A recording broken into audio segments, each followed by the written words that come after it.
Are you searching for the best in online black radio? Then go to blacktalkradionetwork.com, helping you filter through the noise. Real talk, black talk.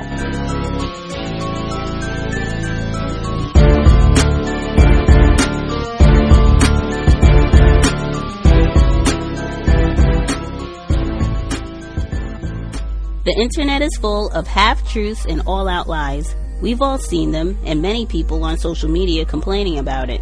Here's your chance to show and prove.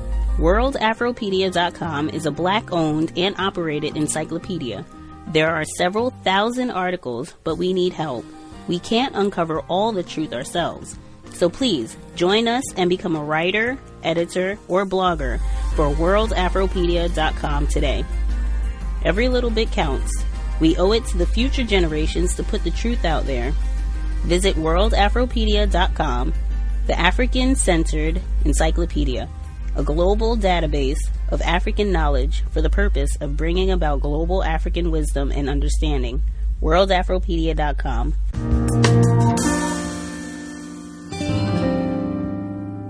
So I just wanted to know, who would you say, in your opinion, is more confused about racism, white supremacy, black people or white people? Thank you. And thank you for being on the program this evening, sir. Thank you, everybody. Thank you to all the callers. Thank you to Gus. And I'll go back in time and to answer a little bit about, the way confusion and deception works in a racist system. This is from the Confessions of Nat Turner, when he's talking about his childhood that eventually led to him leading a slave revolt. That he, despite everything being stacked against him, learned to read. And he says the black people around me were more surprised than the white people that I had learned to read. And I just thought that is a really powerful insight of the kind of confusion that can take place under oppression and lack of access to learning.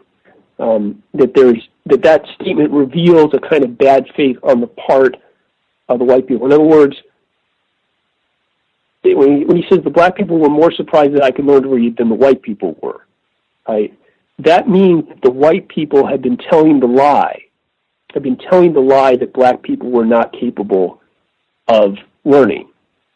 But it means that the white people, because they were originators of that lie, in that culture, they knew it was a lie. But the black people, that is all that they had been told.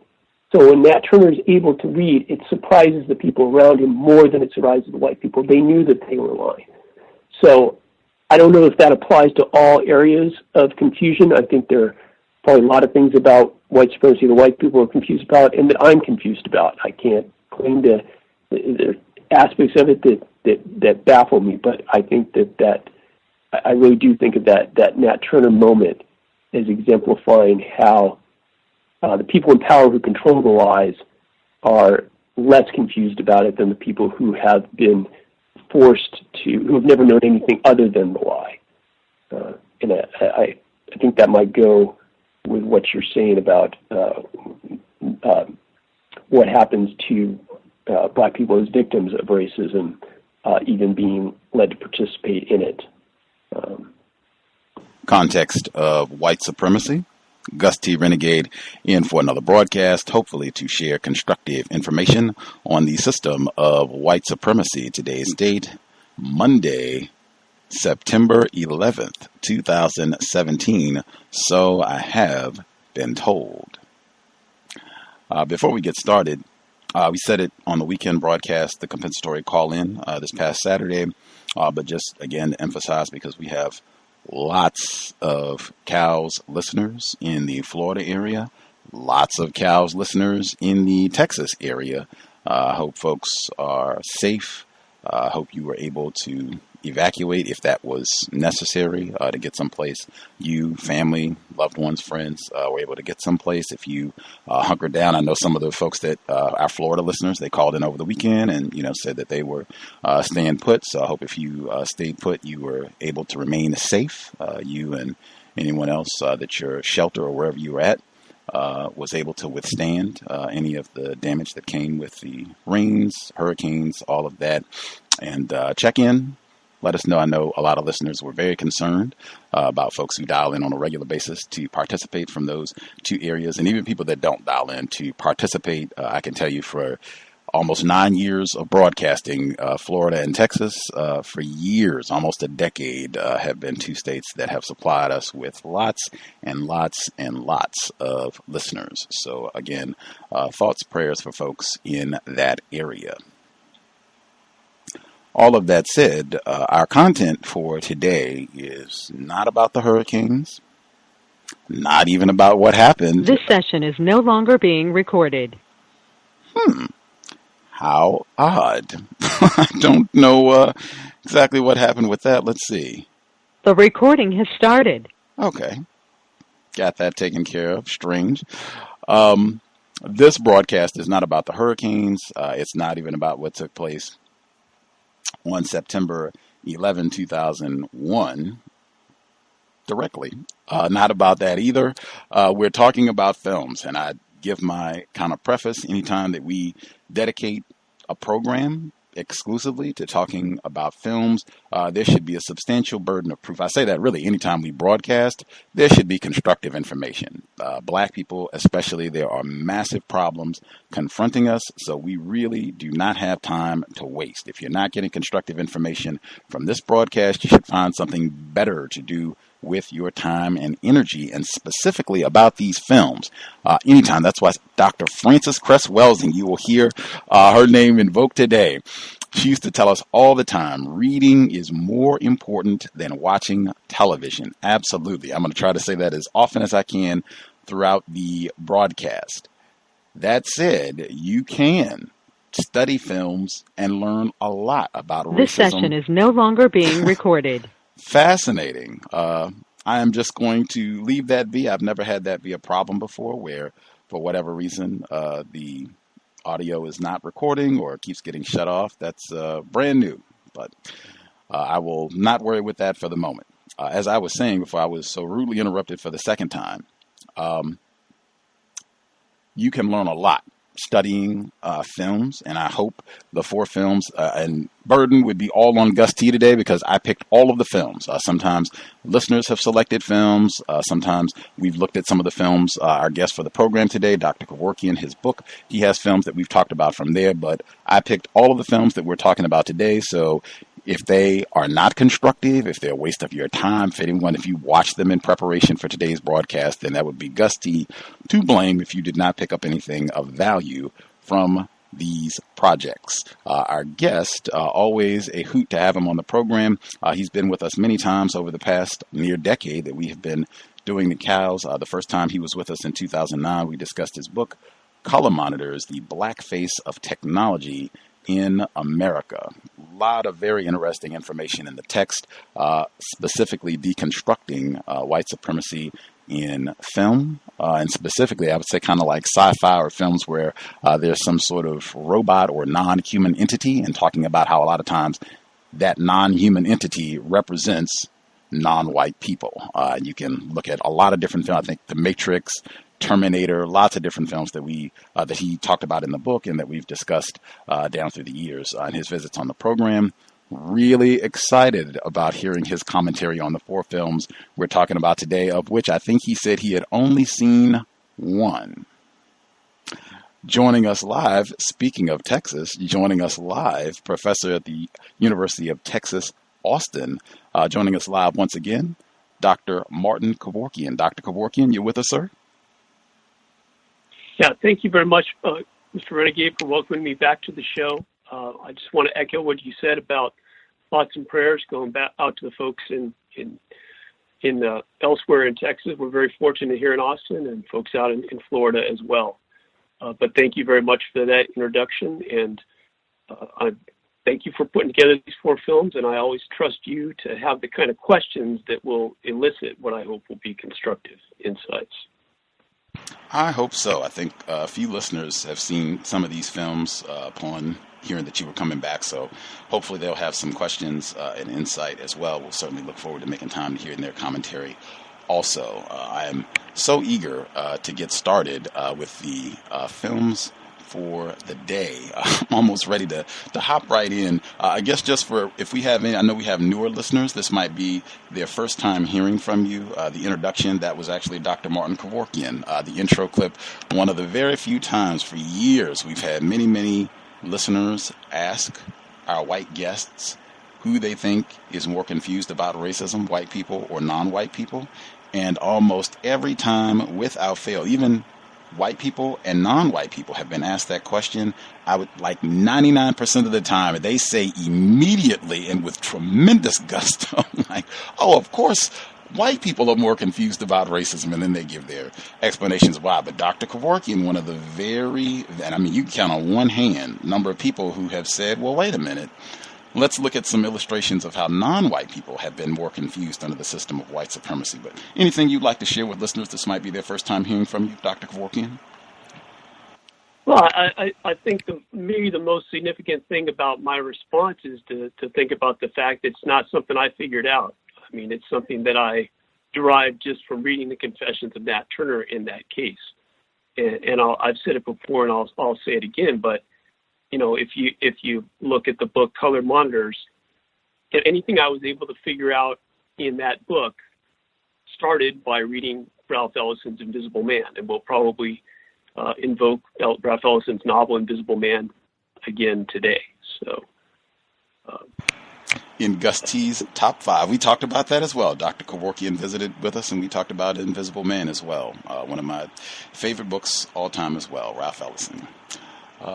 With that, I think we will get started. Dr. Kevorkian will be sound clipped again. If you want to hear the full commentary, that audio segment at the beginning, that was when we were discussing the Purge films. Really important. Had some predictions about the presidential election in there.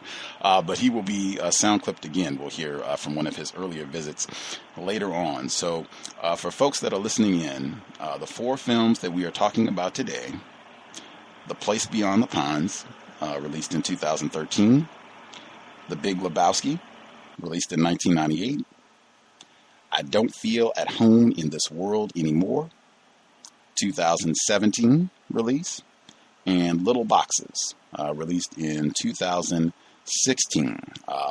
Everything, all of 4 of these films grew from Little Boxes. That was the film that I saw, which actually was recommended by a listener. He suggested 2 films. This was one, and wow.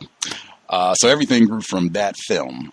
It grew to Don't Feel at Home. We're kind of going in the reverse order that these films came to Gus, and hopefully as we go through, you'll see how they connected, or at least how they connected in my brain. So the film we are starting with, or actually even before I get to that, things that you should see that should be flagrant, blatant the whole way through all 4 of the films that we discuss. Drug use, white drug use specifically, pretty flagrant all the way through, kind of a main theme in pushing the plot along in a lot of these stories. Racist jokes, I think, in a very unplanned way. There is a racist joke in every one of these movies, I think. One of them, sometimes they're a little more sophisticated, but at its core, pretty much they have a racist joke. Sometimes they have multiple racist jokes in these films. We'll make sure to pull those out. We have quite a bit of, I'll just make note. There's some other major themes, but those are 2 of the main themes that you should keep in mind and how they are playing out in these films, what they're even saying about white culture at this time.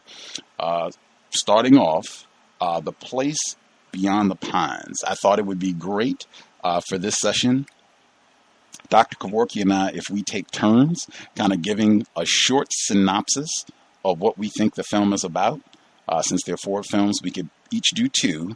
And you have to take less than 3 minutes. 3 minutes or less to give a synopsis of what the film is about for anyone who has not seen it, and then we can proceed with the dialogue. So I'll let you take the first one, which means I'll do Big Lebowski coming up next. If you had 3 minutes or less to describe what The Place Beyond the Pines is about. Place Beyond the Pines. Man, I'm bad at retelling stories. I gotta tell you the truth there. But it's one that has very unusual structure for a movie. It turns out to be multi-generational, and it's about starts out with. I mean, it's got a series of conflicts that play out particularly between a couple of families over those generations. But I mean, it's very unusual. Then it starts out, you sort of think Ryan Gosling is going to be the central character. He's kind of a bleached blonde outsider, and he partway into the film gets shot and just occupies the screen for just a fraction of a second with Bradley Cooper, who then becomes kind of the main character from there. But then finally, it comes down to a conflict then between the sons of these two men. And they are kind of the final main characters of the story. So I wouldn't say it's got a clean three-part structure in that way, but it's Ryan Gosling and his romance with Eva Mendes at the beginning, and being in rivalry with a black man for her affections and loyalty in that part. And subsequently then it's about Bradley Cooper and his dealing with the fallout of having shot the Ryan Gosling character and concealing that fact from his son, and then the two sons gradually finding out the secret of their violent past and having to work that out. But yeah, boy, that's not a very good summary. Place Beyond the Pines. I thought that was I thought that served pretty well in terms of summing up a complicated movie. I was kind of glad to pass on that one because that is a difficult film to explain. As you said, it's not the usual straight line forward type of film that you would see. It's got some time jumps and all of that. As intergenerational conflict, it's a bit unusual. I guess the thing that I picked out first when you started, in my view, Ryan Gosling, Luke is his character's name. I think he's the central character even after he dies. Like, I think he only occupies about the first 50. This is kind of it's over 2 hours, longer film. He occupies physically the first 50 minutes of the film. I think he dies right at around the hour point, maybe a little less. But even from there forward, he continues to dominate the film, like all the way to the very end. I guess the one thing I would take issue with strongly in your synopsis, you described him as kind of a beach blonde outsider. Beach blonde, true, important, right? Let's keep that in mind. But man, that is like super minimizing. Like, this guy is a total terrorist. Like, is it what? Let me stop right there. Is that accurate to say he's a terrorist? Is that accurate? That is accurate to say. Yeah. Okay. Yeah. To give listeners the detail, if you have not seen this film, like the full rundown, like this guy starts out, he's literally a freak. He's in some sort of like carnival, it looks like, where he's doing motorcycle stunts, riding around in a big ball dome of some sort. And he meets, I guess he's come back in the town where his love interest with Eva Mendes's character, where he bumps into her again, and it kind of goes from there. But this guy has some sort of criminal history before. We find that out. We don't know what that is, but that's not hard to believe once you see his conduct. He is robbing banks where their MO is not just to rob banks. Their MO is to go and find the oldest elderly woman teller that you can and make her do all of the dirty work in the robbery. It's not just robbing banks, it's robbing old women at banks. He is given the option when they start this, we're going to go out and rob banks. He's given the option. His white partner says, you don't have to use a gun. I've done this before. I never used a gun. Our beach blonde outsider says, oh no, I want the gun. We're going to go get the old elderly women tellers to do our bank heist. So he's robbing banks, armed robberies repeatedly. He assaults a black male who's been taking care of his child while he's been gone. He fathers a child with Eva Mendes's character, He doesn't find out about this until a year later. In the meantime, she's been staying with a black male. He's been supporting her. She's in his house, and the whole nine. She has a pretty low-level job. He assaults him, gets arrested. That's a felony assault. He gets a very low bail. He sticks a gun in the mouth of his best friend at gunpoint and demands the bail money back after he's been arrested. We could take up a whole lot of time just tracking all of his criminal activity. In the 50 minutes he's on the screen, he participated in so much terroristic behavior. There was no way that I could get into, I feel bad that this guy is gone. And in my view, they need you to be emotionally invested in this character. In my view, if you don't emotionally invest in Luke, Ryan Gosling, you're not probably going to be feeling this movie too much if you don't have some sort of emotional connection to him. What do you think about that, Dr. Kevorkian? Yeah, I think a couple of things. I think it's super important not to minimize the violence and criminality of his behavior, as I tended to do when calling him an outsider, because I just want to say, drug use is running through all these, racist jokes is running through these, but another thing that I found ran through just about all of these is white males getting away with criminal activity with minimal consequences. Maybe somewhat to a lesser degree here, to the extent that he actually does go to jail, but you see sort of bad behavior, irresponsible behavior, criminal behavior, violent behavior going by without consequence for characters in, I think, each of these films. So I think it's really important not to minimize that. And it's also then important what you said, that it's strange, given that he is what should be such an unsympathetic character, that in fact the movie is set up to where his presence looms even after he's gone. He should be the kind of character it would be kind of like, it would be a relief for that kind of person to be out of everyone's life. And yet there's almost a kind of sentimental nostalgia for him. And there's just very weird, illogical sequences. There's, sometimes it seems like the Eva Mendes character is behaving in a way that you might expect, like basically, take your trouble and hit the road and stay away from me. But then there's moments where sort of inexplicably, right after the screen has just showed us episodes of his bad behavior, then he suddenly gets back together with her. I don't know if that's a sequence that struck you or not, but it seemed to me that there was a kind of, and it struck me as one of the moments where I wasn't with the film and didn't understand the decisions that were being made by the characters. Some of that, I think, very important racial classifications. So these are two questions. So Romina, who's played by Eva Mendes in this film, is Romina classified as white? It's a good question. I was thinking that she was classified as non-white, but I thought, Romina is almost like an Italian name, though. But I think if you look at the way her family is cast and played, that her mother seems to be portrayed as being of Latina ethnicity. So I think it plays as she plays as reads as Latina. But so is Eva Mendes? Is she classified as white?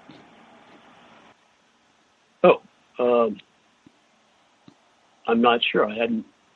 I would say the same thing about her. I mean, that would be my best guess, is that she tends to be an actress who is portraying Latina characters. I'm trying to think. She's in Training Day. I think we talked about that before. That's what I was just going to ask you. She was trying to remember back to Training Day. And there's a very similar dynamic to Training Day, and that in Training Day she's with Denzel Washington, but is asked to basically betray Denzel Washington in favor of the white man. Is it Ethan Hawke in that one, or? Correct.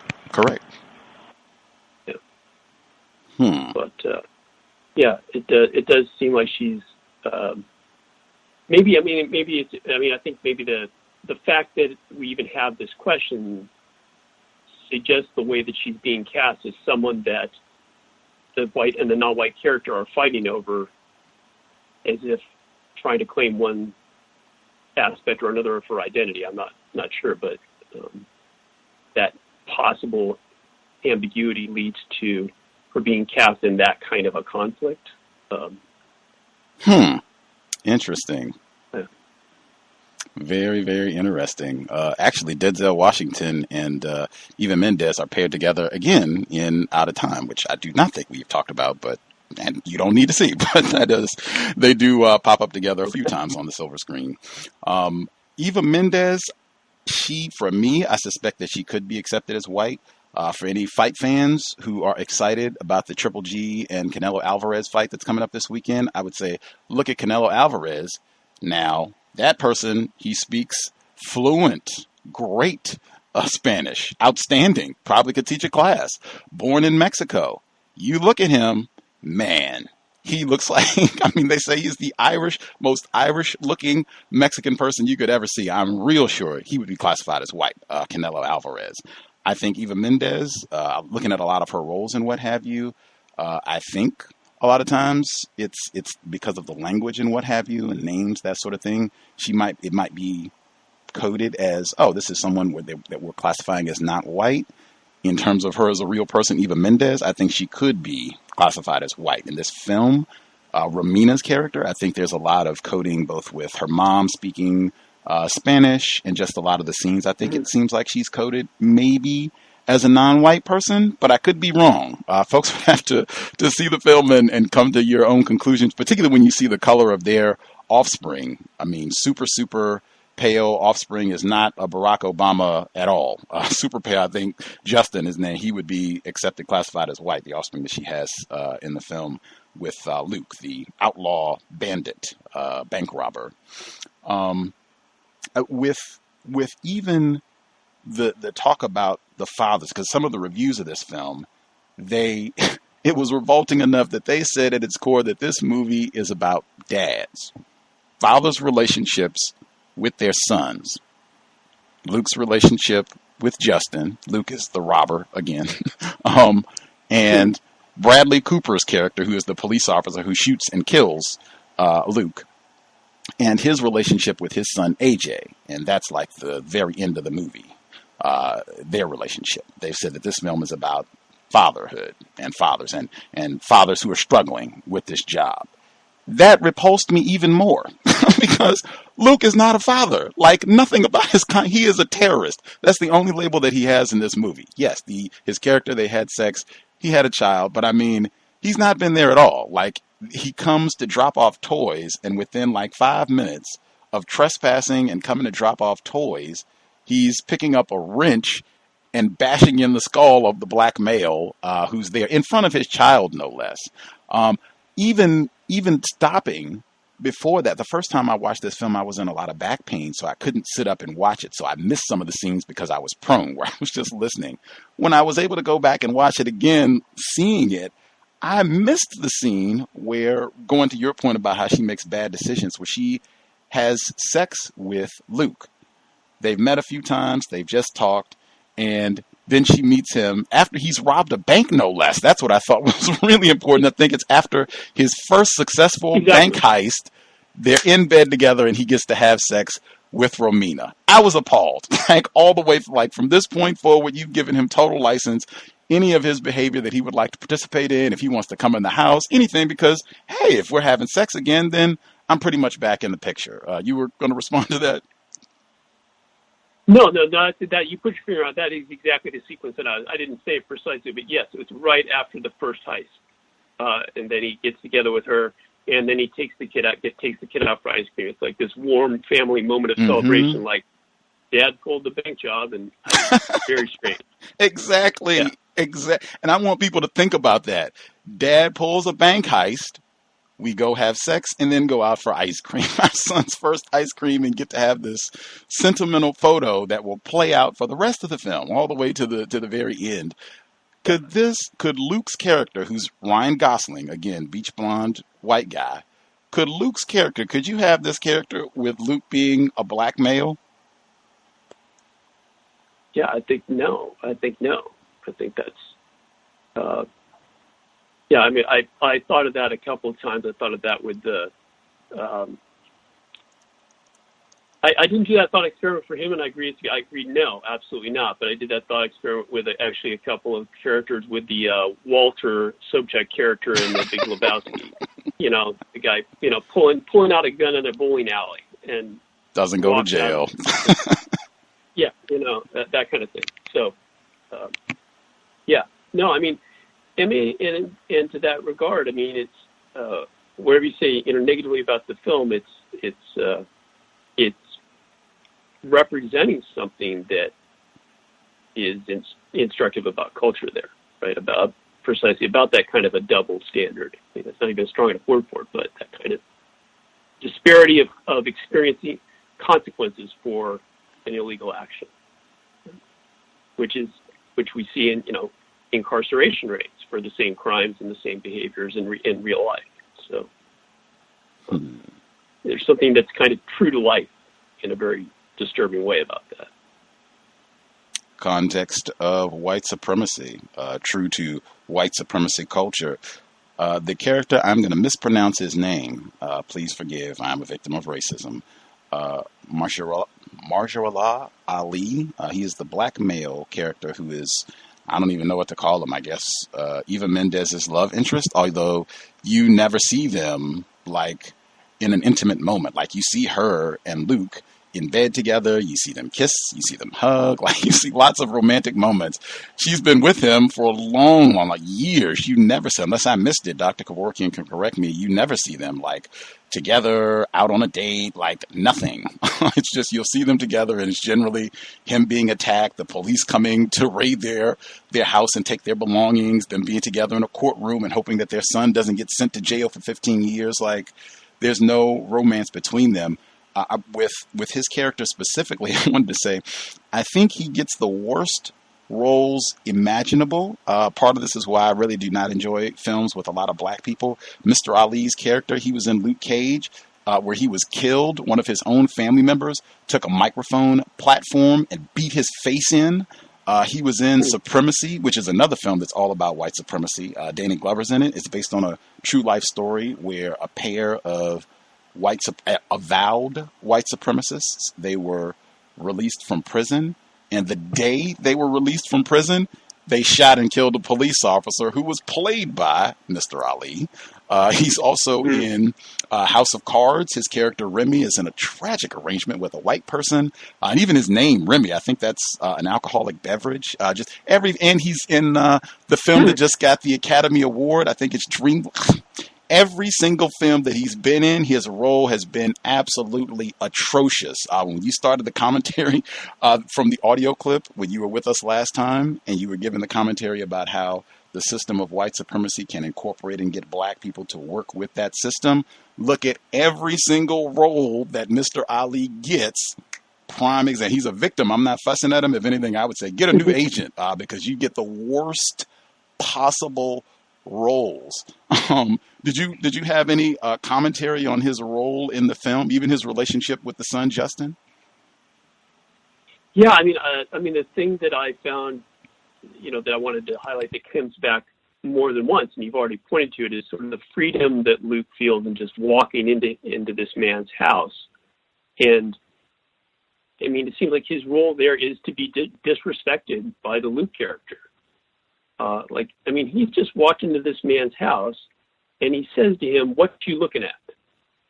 I mean, the intruder says that to the man whose house he's walked into, right? And in the same scene, he says to Romina, "Don't talk down to me." I mean, here he's the intruder, but he's the one who's presuming to regulate the way the people in the house are supposed to behave towards him. In that sense, I mean, that's one reason why I saw, in those, there's a kind of symmetry in the way he treats Kofi and the way he treats Romina, that he presumes a kind of power in both of those relationships. And then he comes back, he's talking to Kofi in his house. He says, "You've got to lower your voice." I mean, he's not saying, like, let's speak more quietly. He's issuing it then as if he can give him a command. And there was sort of that one moment where Kofi stands up to him and says, "Excuse me." But then we have Luke escalating it on to full-on violence and clocking him with the wrench. At which point Romina finally says, "You're crazy," but and that it's over. But again, it seems like it's a kind of scene that would just take Luke out of the picture, and yet he continues to, as you say, to haunt, even sentimentally haunt this picture with the film with the ice cream picture that keeps coming. What's the other scene? I wanted to just mention it, but there's a kind of a playful scene with Kofi's character where he impersonates Darth Vader.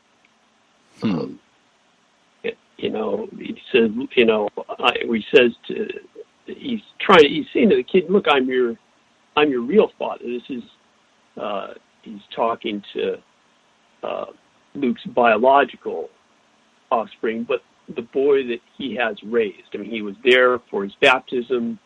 We see him. I mean, one thing you can say is he is portrayed as a good father. It's just that the movie doesn't do him the respect of sort of giving him the payoff for that in any way. But he says, "Look into your heart. You know it to be true. I am your father." He's kind of imitating the Darth Vader voice there and kind of making a joke of it. But I guess Darth Vader speaking to a rather different there.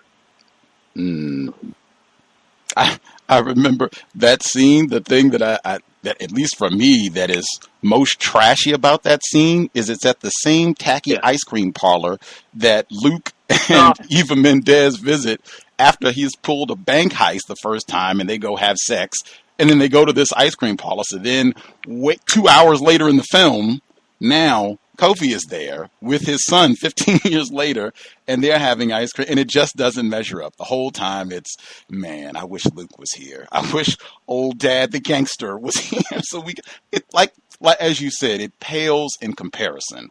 Luke's moment with ice cream to Kofi's moment with ice cream, no contest. Which get a new agent, Mr. Ali. He was in Hidden Figures too, where he gets to deliver a few sexist lines to one of the main characters. If folks saw that, the scene. I did have a couple quick sound clips. I have many more sound clips from The Big Lebowski and Little Boxes because those two were much more sound clip friendly. But I do have sound clips from this film as well.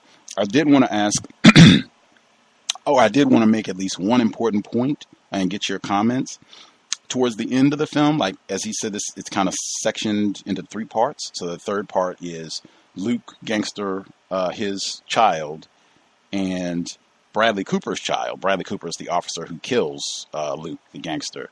So Bradley Cooper's child, AJ, and Justin, these 2 children, they're about the same age, 16, it seems, 16, 17, high school seniors, it seems. They meet, hook up, have conflicts, blah, blah, blah. By the time it ends, Justin is ready to leave. This is Luke's child. He's ready to leave. He's done with all this. He's mad at his mom because she hasn't talked to him about his white gangster father. And he's upset, feels like she's lied and, hidden his dad from him. He goes to meet the guy who helped his father pull these bank heists. And so this older white guy, he looks like he's probably in his late 40s, 50s. He goes to meet this guy. And this is the guy that his white dad put a gun in his mouth the day before he goes to get killed, put a gun in his mouth, takes his money back, and leaves. He goes and his son Justin is like, hey, can you tell me about my dad? I'm Luke's son. Can you tell me? And this guy's just like, oh yeah, me and your dad, we were really close. And he's got newspaper clippings. This guy put a gun in your mouth. Like, and I said, this is how white supremacy works. Everybody that he goes to talk to sanitizes his dad or doesn't tell him the truth.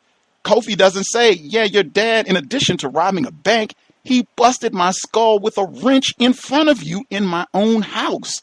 That doesn't get told to him. It's just, oh yeah, he robbed a couple banks. He was a gangster, whatever. But we had ice cream that one time and took a photo. Like, it gets completely sanitized. And I feel like the same sort of thing happens in the system of white supremacy, where lots of white people get revered, worshipped, and we'll just cherry pick all of the nasty things that they did to practice racism and terrorize black people. We'll just sanitize all of that, and you can still empathize and feel good about thinking back on them and wishing they were here and having that connection. This happened. This is a staple, really, of white supremacy. That's why I said I think it's core for this movie that you do empathize with Luke, even though he is an elderly white woman robbing terrorist.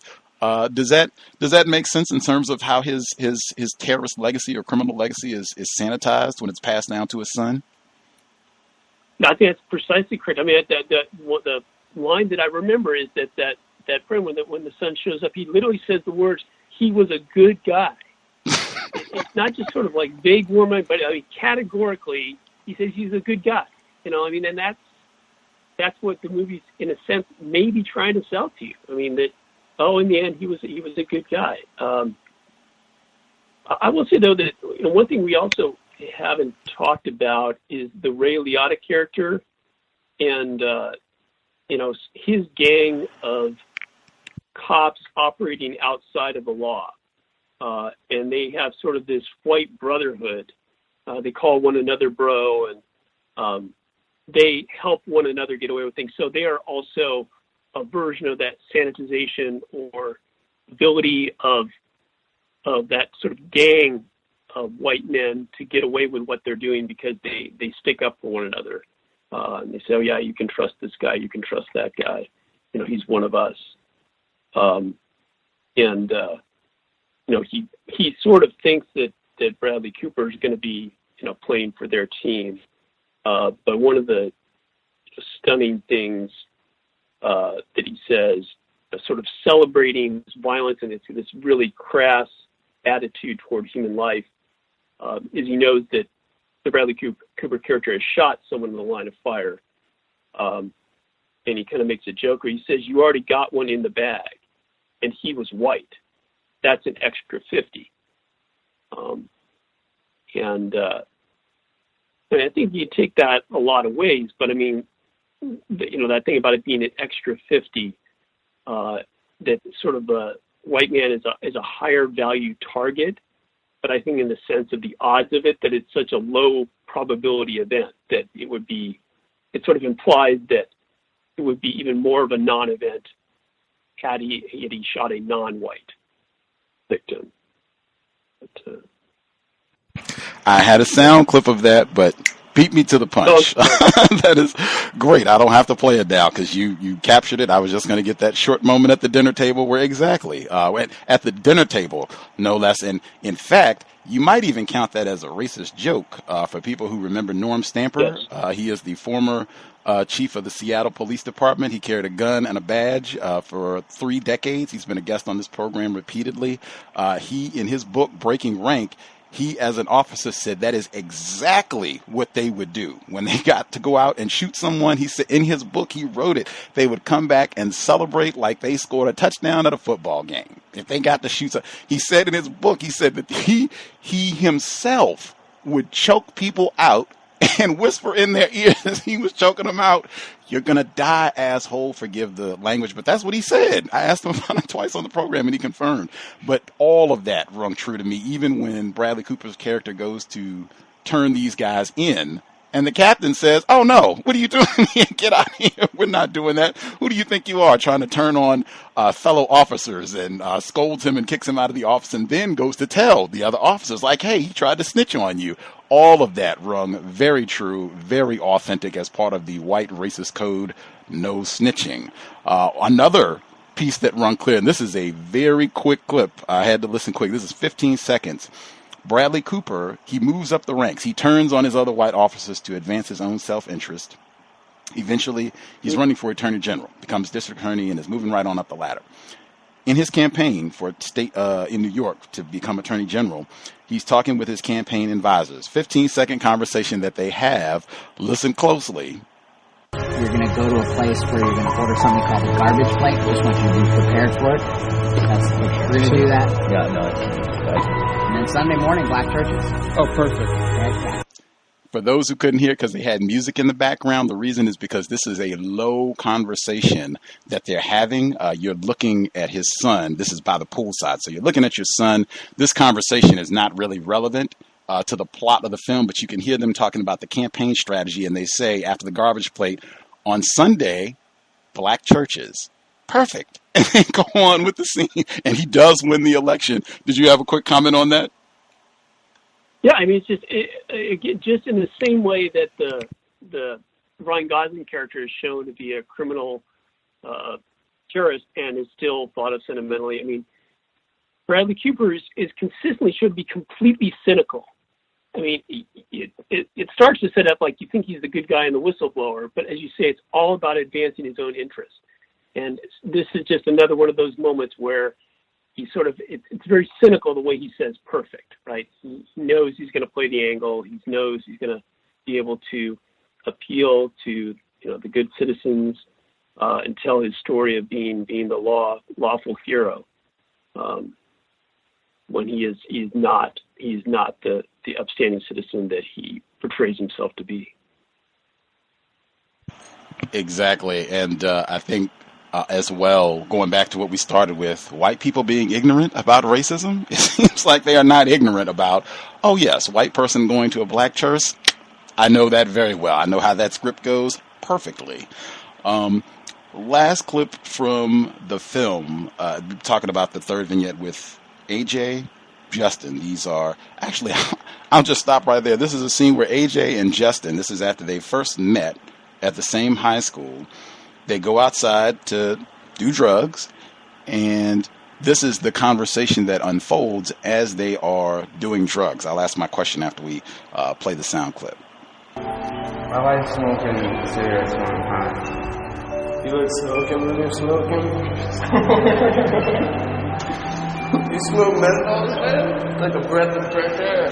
Like a breath of fresh air, but you don't care. You got the smoke puff blowing everywhere, I swear. Yo, here we go. I said my spit is my ammo, my mouth is my gun. I shoot up your whole squadron with one flip of my tongue and you done. When did you write that? No, I'm not trying to lie. I wrote that. Context of White Supremacy. They do their drug session, and then he wants to smoke cigarettes, menthol specifically, and then he does his, this is all AJ, then he does his rhyme that he's written. AJ's character specifically, is he, quote unquote, acting black?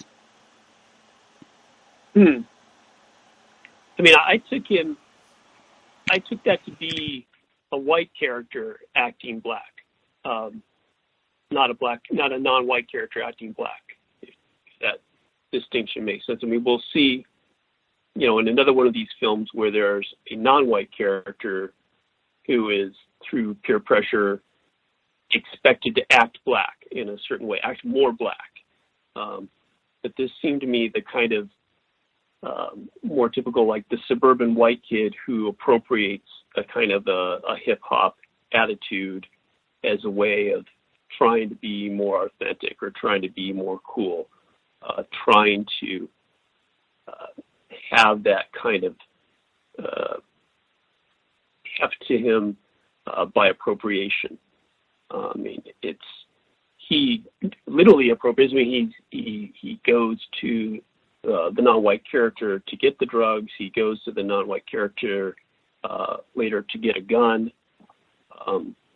So there's the way in which the movie portrays sort of the non-white side of town that he goes to as being the source of these things that he is getting, that he is trying to build himself up with.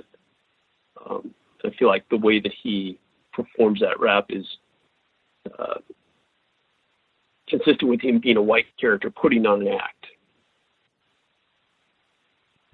I would agree. I would agree. And even that being what is considered, quote unquote, acting black, menthol cigarettes, drugs, rap, like even that is wow in terms of what is thought of. But yeah, I agree with that assessment completely. And as well as I thought it was important too, they go to black people because there are not a whole lot of black people in the film in terms of main roles, but they do go to black people to get drugs. They do go to a black person to get an illegal gun down towards the end of the film. I thought that was important as well.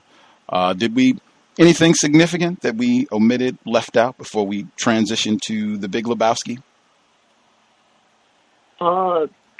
No, it's just something I think that we'll come back to, but I think there's a kind of pattern here that shows up in some of the other films that the white characters are expressing and acting out a kind of resentment, as you might even call it, kind of a post-Obama backlash, maybe the post-Obama backlash that in part gave rise to Trumpism. There's a resentment, especially at black men holding places of authority and social standing. That in this film, it's very much played out with the way Ryan Gosling acts around, the Ryan Gosling Luke character acts around the Kofi Mahershala Ali character. But you'll see in the other films there are characters that sort of stand in for law and order, stand in for good citizenship, and you have white male characters expressing resentment and acting angrily towards those characters. Absolutely. I think an important one for me, although this is going to come up huge when we get to our concluding film, Little Boxes, even the white children display that animosity towards black people in perceived positions of authority. AJ is not pleased about Kofi's presence either. He almost has a tiff with Jen. These are white teens. Again, white people are not ignorant about racism.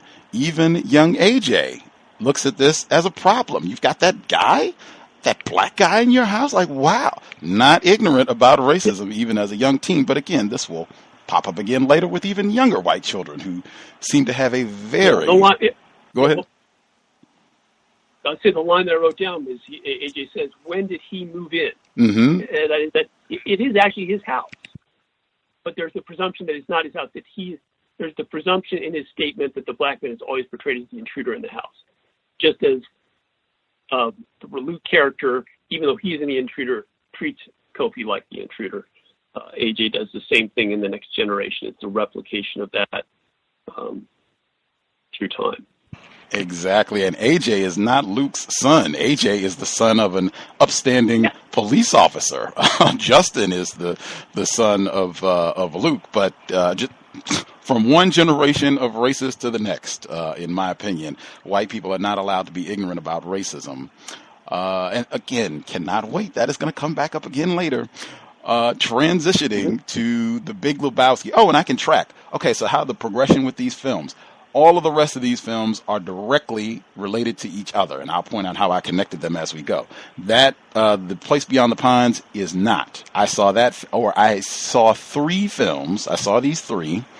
Someone asked me, have you seen any other films? And I said, no, not really. I don't really try to watch a lot of television. Reading is more important than watching television, so I went to look. I looked on Netflix, and The Place Beyond the Pines popped up as one of the tops on Netflix, even though it came out in 2013. Sometimes I guess they have reviews or when things get added to Netflix, but that was the film that popped up, and it was unusual enough that I thought we could discuss and add it in with the rest. All of the rest of these films are connected, and I can show you how I connected them as we proceed. The Big Lebowski came out in 1998. The Cohen brothers, Joel, Ethan Cohen, they are Hollywood legends. Oh, I'm supposed to explain this one. Okay, let me not be on the clock for my film synopsis. This is just how this film came to be selected. This film is kind of goofy. It's older. This film came out nearly 20 years ago. I think a lot of people would just say this is a dumb movie that, doesn't matter, or maybe it's a cult classic, as they say, but there's nothing substantial in terms of learning about racism, learning about white culture. I would say the Cohen brothers. They are Hollywood royalty. Even if you don't recognize the names, I'm very sure if you've watched television over the last 25 years, you have probably seen quite a few of their films. They did Raising Arizona, Miller's Crossing, Fargo, The Big Lebowski, Burn After Reading, Oh Brother, Where Art Thou, Hail Caesar. I mean, they have a pretty substantial and critically acclaimed body of work. So I would say just that alone, and then the cast that's in this film: John Goodman, John Turturro, the late Philip Seymour Hoffman, who died from a drug overdose, Jeff Bridges, Steve Buscemi, the late David Huddleston, Sam Elliott, Julianne Moore, all-star. It's very rare that you're going to, most films, I don't think any of the other films that we're watching today have a cast comparable to this one in terms of Hollywood, big names in Hollywood. Very important film, and I would just pick out Dr. Frances Cress Welsing. That was what made me look at this film in a very different way. Dr. Frances Cress Welsing, The ISIS Papers, her chapter, Ball Games as Symbols. She writes, the suggestion here is that all ball games in the white supremacy system culture similarly play out at an unconscious level dominant political, i.e. power concerns. The fundamental power concern in the white supremacy system culture is white genetic survival through white supremacy domination. Such domination can be established and maintained only if white males and females, the total white collective, control all of the balls, testicles of non-white men, off and on the playing fields and ball courts. In other words, the name of the real game, the power game, is continuous worldwide control of the testicles of all non-white men by white males and females as the only means of ensuring white genetic survival in a world where the melanin-producing genetic material of non-whites is dominant. Without control of the non-white genetic material, whites will be annihilated genetically.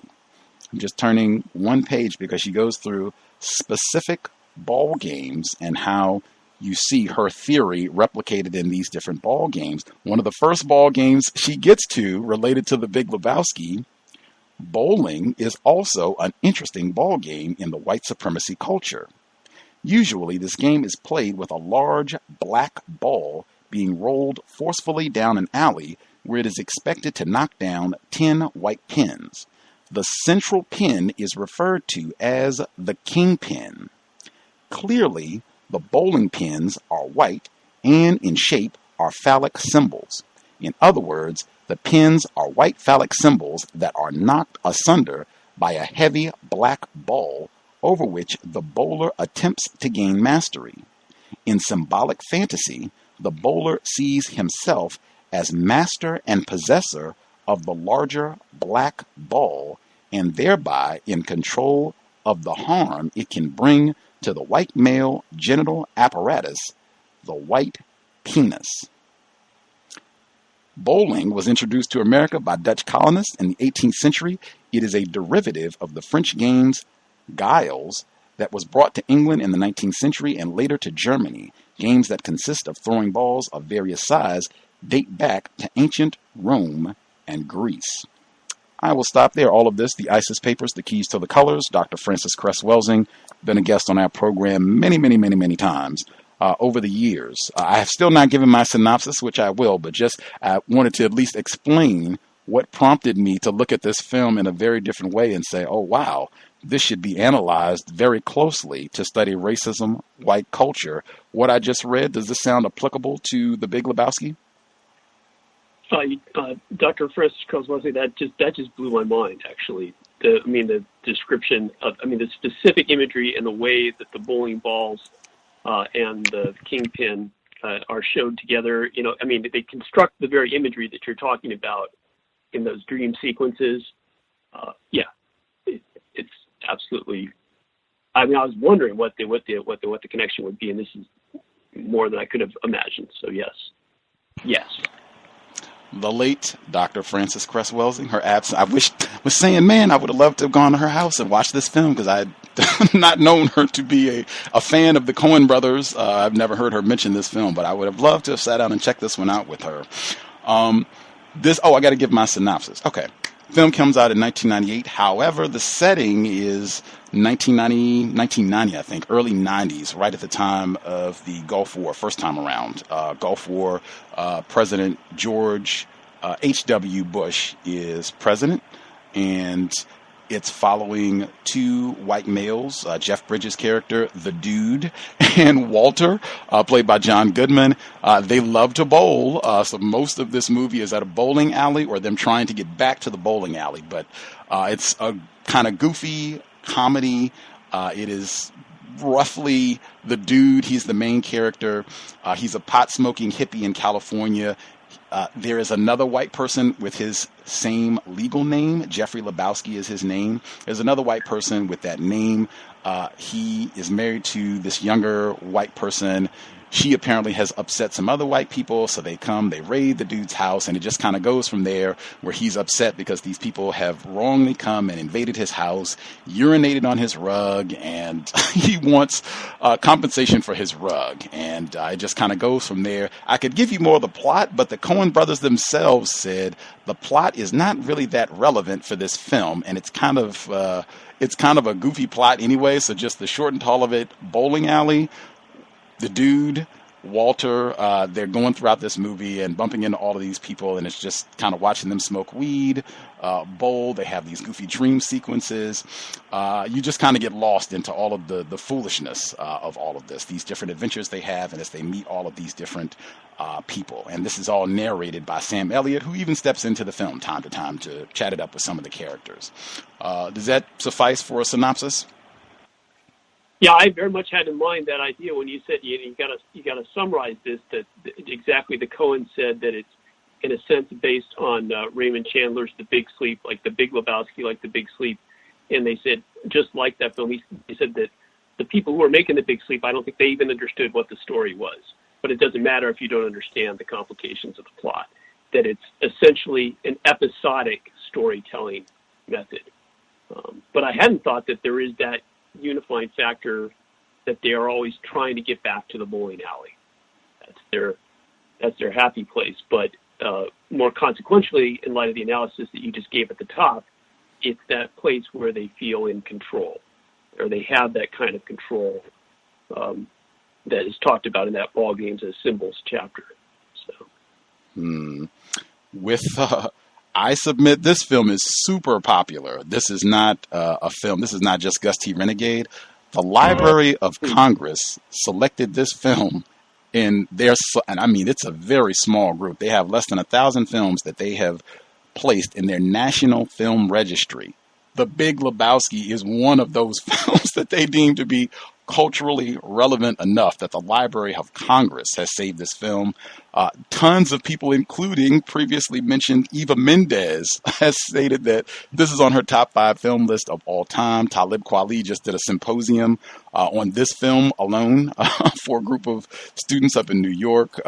Hugely popular film for a variety of reasons. It's not like it did really well at the box office. It's one of those that did okay and then has just grown into a legend since the time of its release. I think there are a lot of really popular lines that have been taken from this film.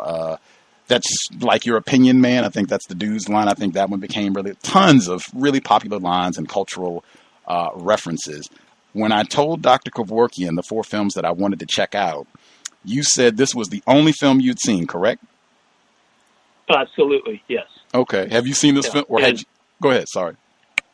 Yes, I had seen this film, and I mean, I'll confess, when I saw it out, I remember enjoying it when I first saw it, and so it's really something to come back to it in a different context. But there's no way of overstating the kind of cultural impact that this film has had, as you've indicated.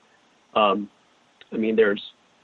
just went to the library. I mean, there's a ton of books just written about this. There's the standard kind of making of, but then there's one from the British Film Institute on film classics. It's a whole book called The Big Lebowski.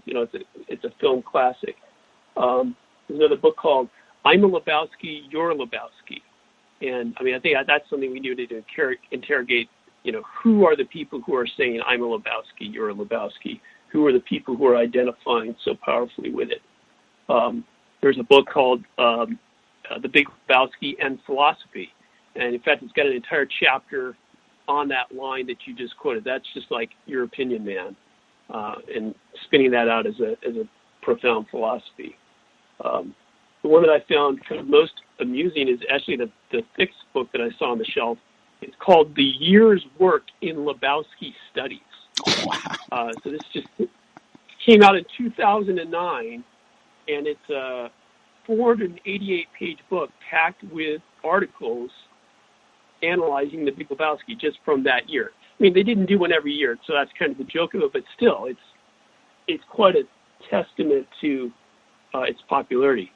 When I went back and saw it again, one of the things that attracted my attention was I just saw it in the theater once, and so I went to the special features, and they had a thing that said this was a 10-year anniversary edition of the film, and it said some of the things like we've been saying it wasn't that popular, but then it really caught on as a cult phenomenon.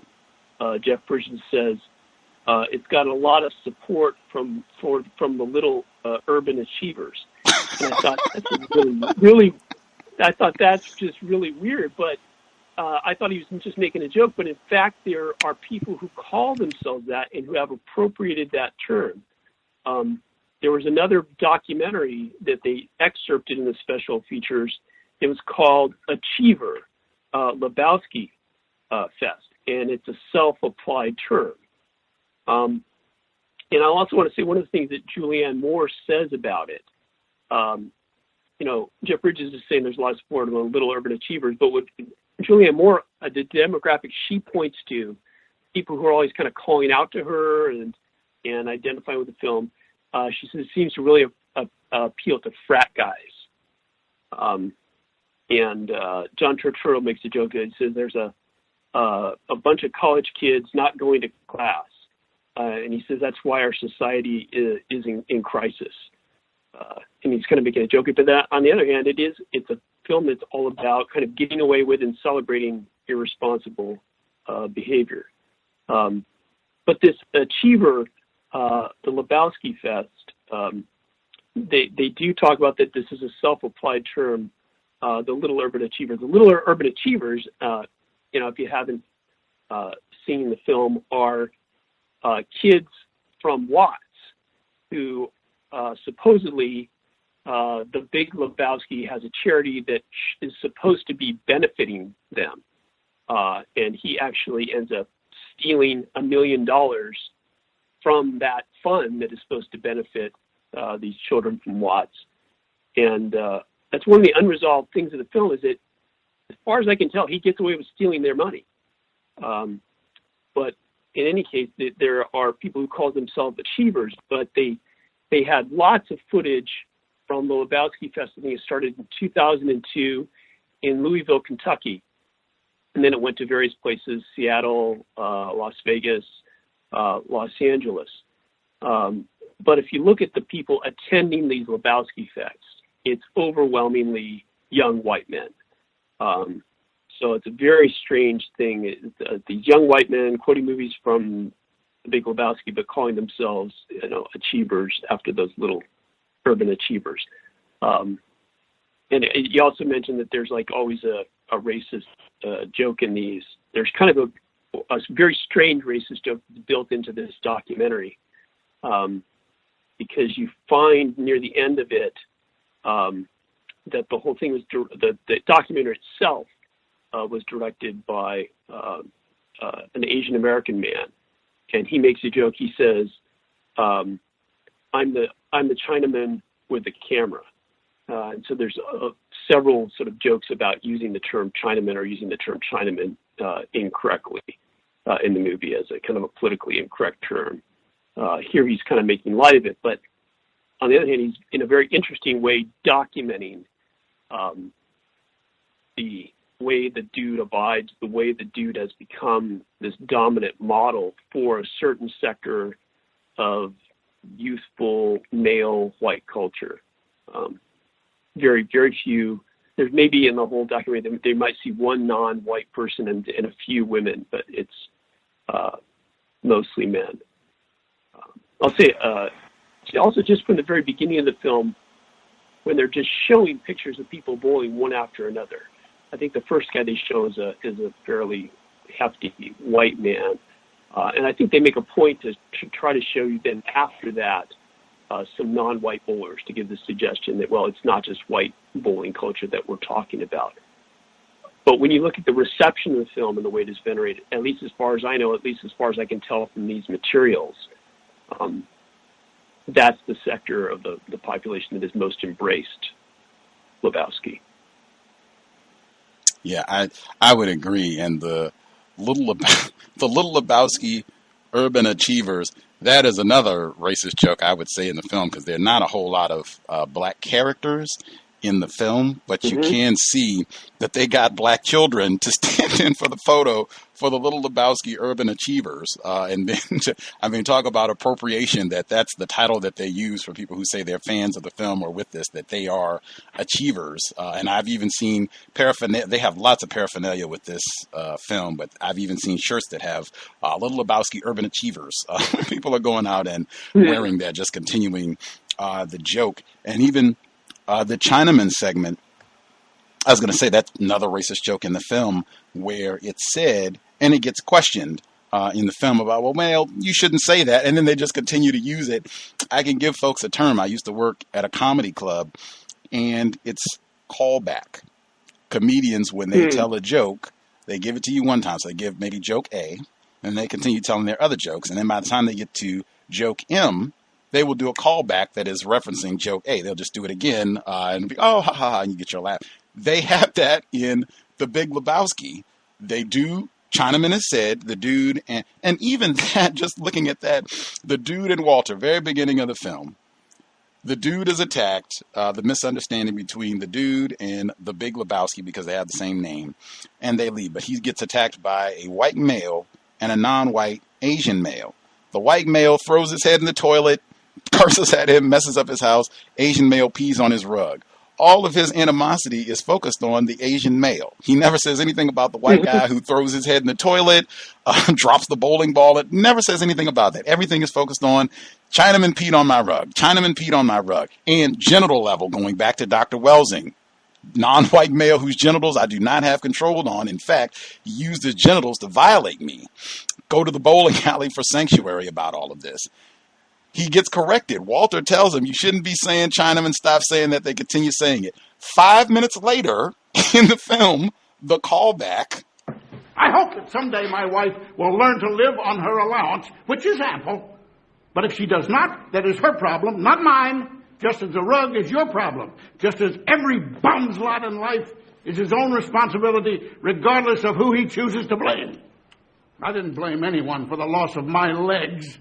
Some Chinaman took them from me in Korea, but I went out and achieved anyway.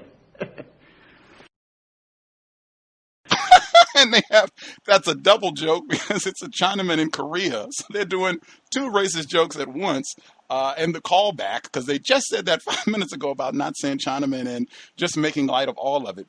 And again, in my view, that is a part of the appeal of these films. The racist jokes, why you have so many young white people who appreciate these films, racist jokes are always, always, always in vogue, regardless of, the whites that we've had come on this program who say that they cannot remember a racist joke, or even though they've heard we have literally had white people come on this program and say they've heard 1,000 racist jokes, but they can't remember one to tell us live on the air. But super important, should not be glossed over, in my opinion, that popping up so early in the film.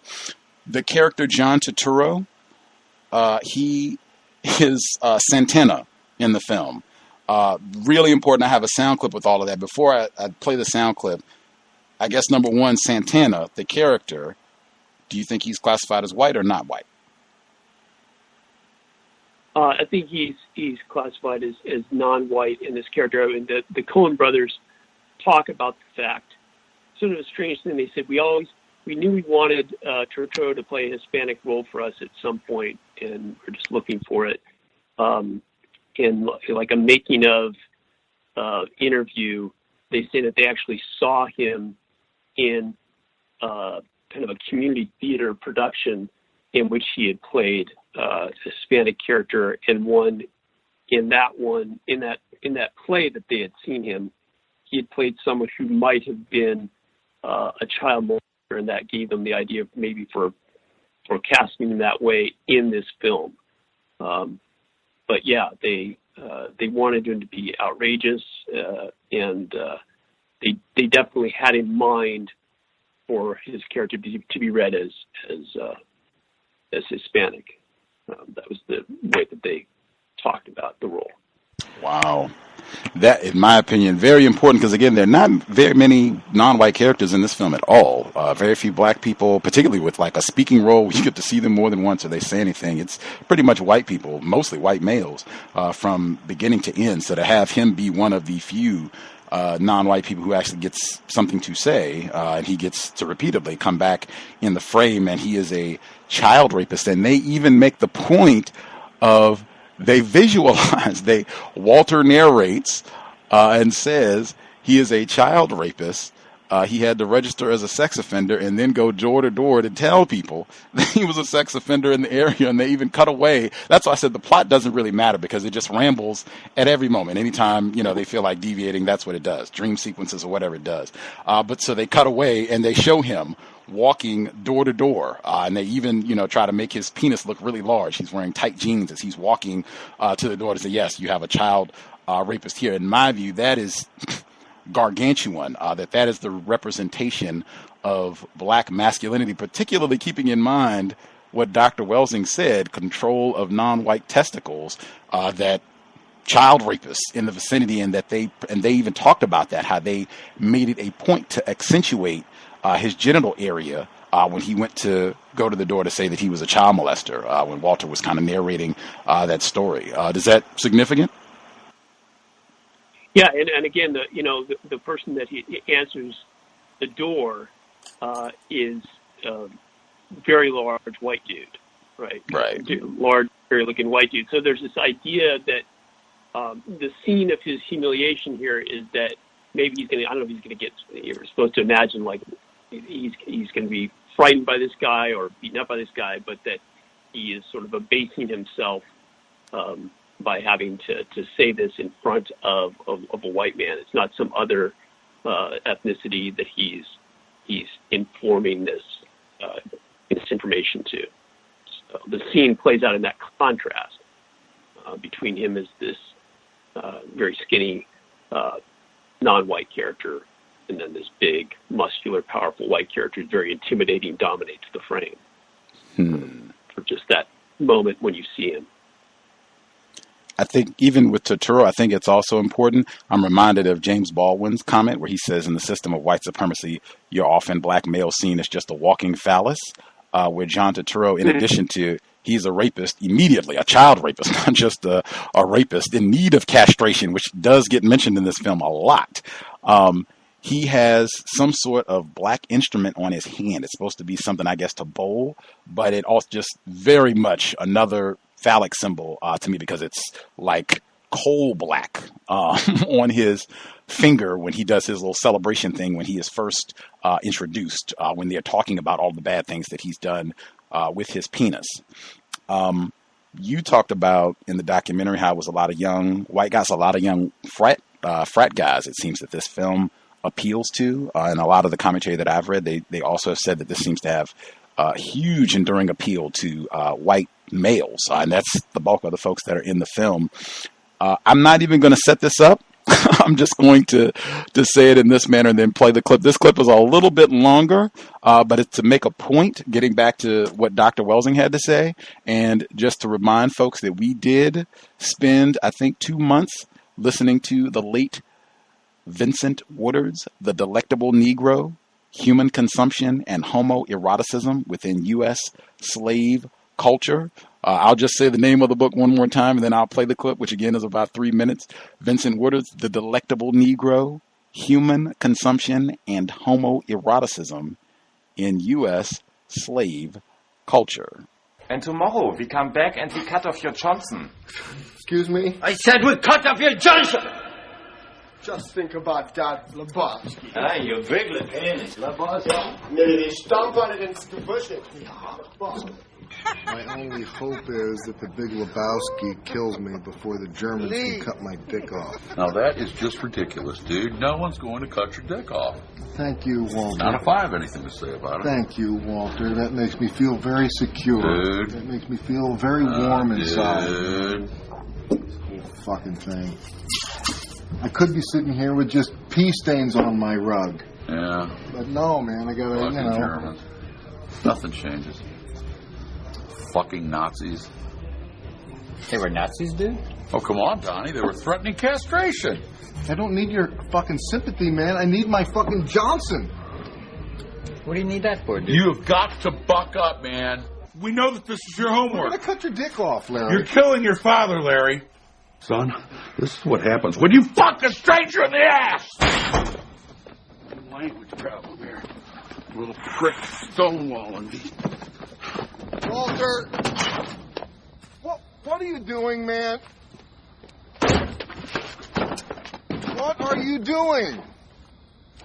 Here you go, Larry. You see what happens?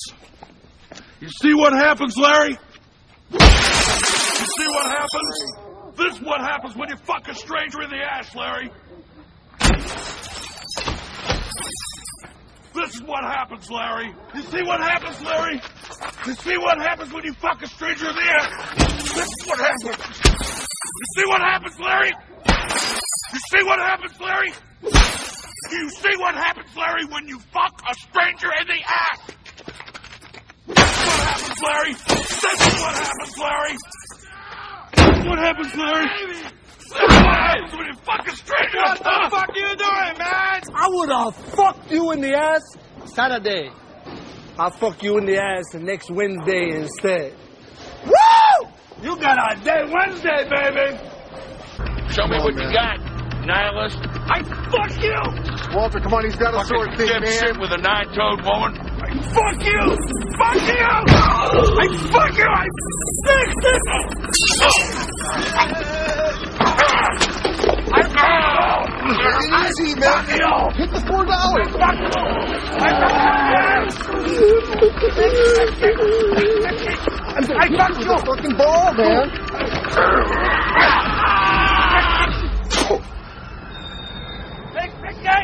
Anti-Semite. I fuck you again! I fuck you in the ass! I fuck you! I fuck you! I fuck you! I fuck you! Context of White Supremacy. I'll say the book title one more time: The Delectable Negro, Human Consumption and Homoeroticism Within U.S. Slave Culture. Vincent Woodard, we spent about 2 months on the book club reading through that book, which had a profound impact. In my view, the homoeroticism in the Big Lebowski is pretty flagrant. That was why I wanted to just put all of the different comments that you hear throughout the film all together so you can kind of get a concentrated dose of that. Do you think the homoeroticism that's in the film, do you think that's a part of the appeal that this film has to particularly young white males or white males in general? Well, I'm not sure. I mean, it seems like it would have to. I mean, when you put it all together like that, it seems like that's the only thing that's in the film. But I'm trying to think about the idea that it seemed obvious to me, seeing it at first, that it was very much about masculinity.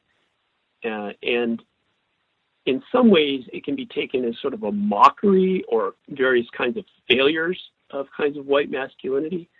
I certainly think that, looking back on the film, the Walter trashing the Corvette and shouting at the kid was one of the more memorable things in it. And it seemed in that case to play out as a kind of dramatization of Walter's powerlessness, even though he's desperately trying to assert this kind of violent and vulgar masculinity. But yeah, I mean, I think that just the reiteration of those lines, there must be something about it that has an appeal, and I can't claim to understand how that works, but The clip is there, yeah. The super clip. Dr. Welsing's commentary, I think, just going back to what she said,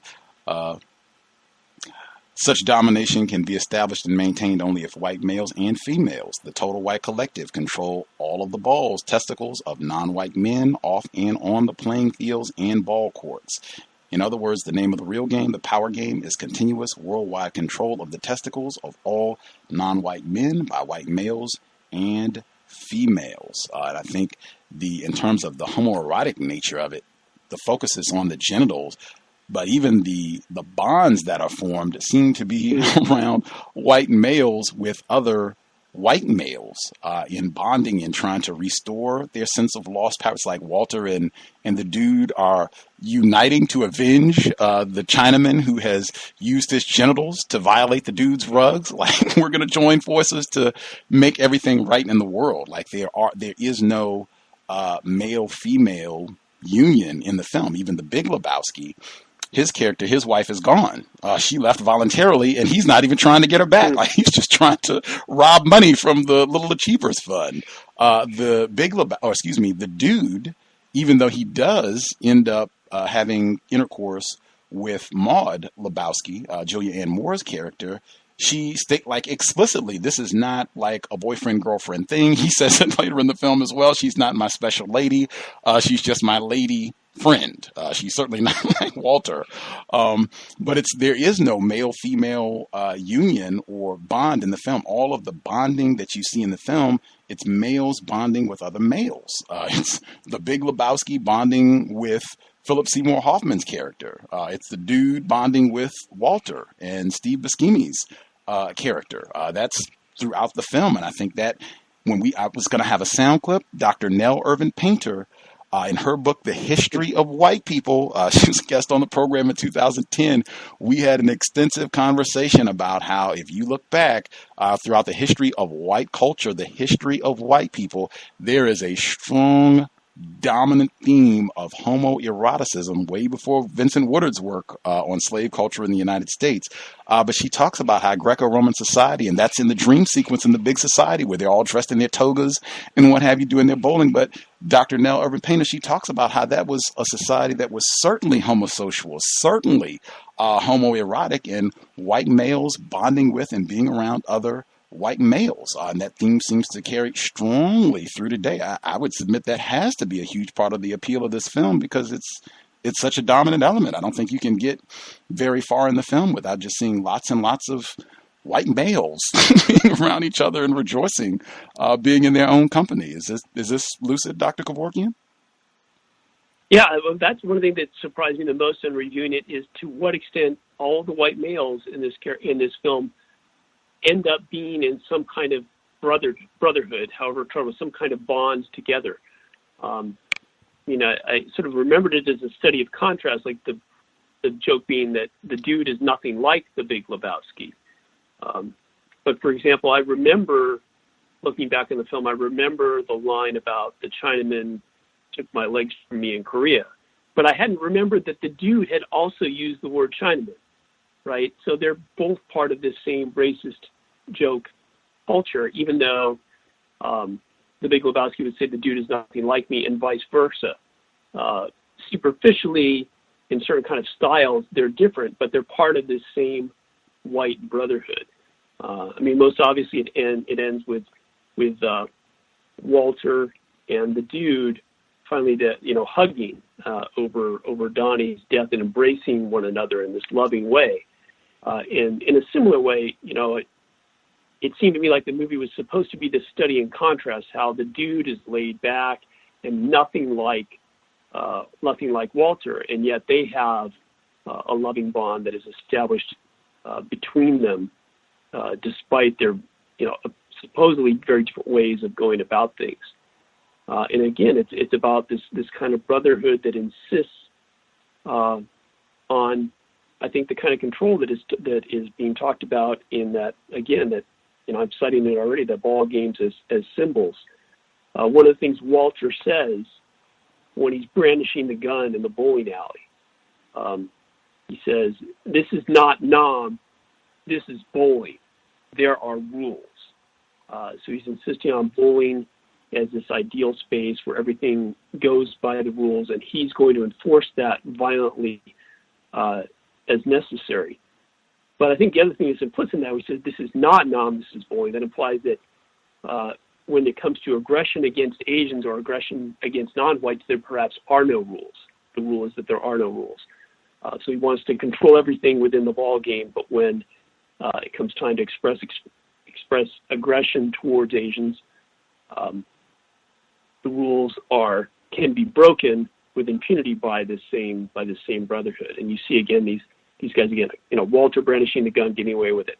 The Big Lebowski stealing the money, getting away with it. The kid stealing the car and getting away with it. And even supposedly the big face-off scene where they go and confront the Big Lebowski. Walter pulls him out of his wheelchair, but then the dude finally says, "Let's help put him back in his wheelchair." There's even kind of a reconciliation there. They all, one guy picks up the other guy, throws him down, then they both get together and pick him up and put him back together. So I was struck by the nature of that warmly constituted white brotherhood. What did you make of the scene where the dude, after he gets arrested and he gets kicked out of the Malibu Police Department, he's in the cab, black guy's driving the cab, one of the few black people you see in the film, and the black guy throws him out of the cab after the dude complains about the Eagles. He doesn't like the radio station playing the Eagles music, and the black guy tells him, if you don't like my music, you can get another cab. And so the dude explains, I just don't like the Eagles. The black guy promptly pulls over and grabs him and physically throws him out of his cab. What did you make of that scene? Yeah, I mean, it was one of those figures. I mean, that I think the dude earlier also encounters a non-white man or a black man that he encounters somewhat as a figure of just annoyance. There's the cab driver, but unless I'm thinking of the wrong Santana, film, I guess he would count. They don't seem to like him. He's that's the Coen brothers describe him as a nemesis of the Lebowski, but also sort of the first time he files the police report that it seems like there's a non-white police officer and who's not helping him out, who's not going to pursue this, who the dude doesn't think is taking this matter sufficiently seriously, and therefore the dude has to take things into his own hands. We'll see that again in that's the dynamic I think that anticipates the logic that we see and don't feel at home anymore. But I think you see a version of that disrespect towards the non-white person in the cab driver and in the police officer, both of whom the dude sees as not that he strange it was signified, but again, and particularly the cab driver is dressed in, I don't know how you tried, but he's got a kind of a black leather cap on, right. And I don't know if he was wearing anything else that was signified, maybe black nationalism, but he was seemed to be coded as someone that would be aligned with something like Black Power or the power of the black man, and the dude expresses again nothing but irritation and disrespect for the way this guy is going through the world. I thought they did that. It just seems so conspicuous to me, just because there's so few black people in the film, period. And then to have this happen, where I think it's almost a cliche now that a black person cannot get a cab. And so to have it inverted, where the black guy is throwing the dude out of the cab and over the music, I think that's another cliche too. Don't touch a black person's radio. And even though he's not playing hip hop or anything like that, he's playing the Eagles, which is supposed to be another joke in there. But that's what he gets thrown out for. I think that almost might be another racist joke right there with the layers on it. But it felt very conspicuous the way that they set that scene up, kind of in the latter part of the film. Their religions even have been based off of the dude.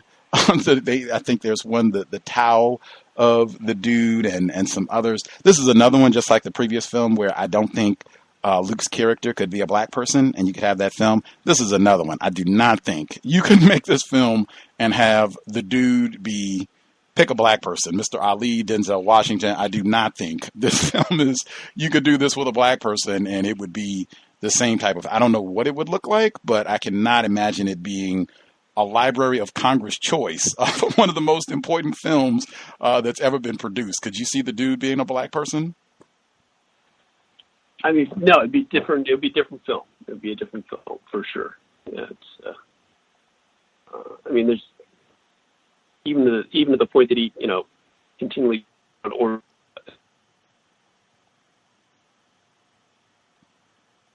that was.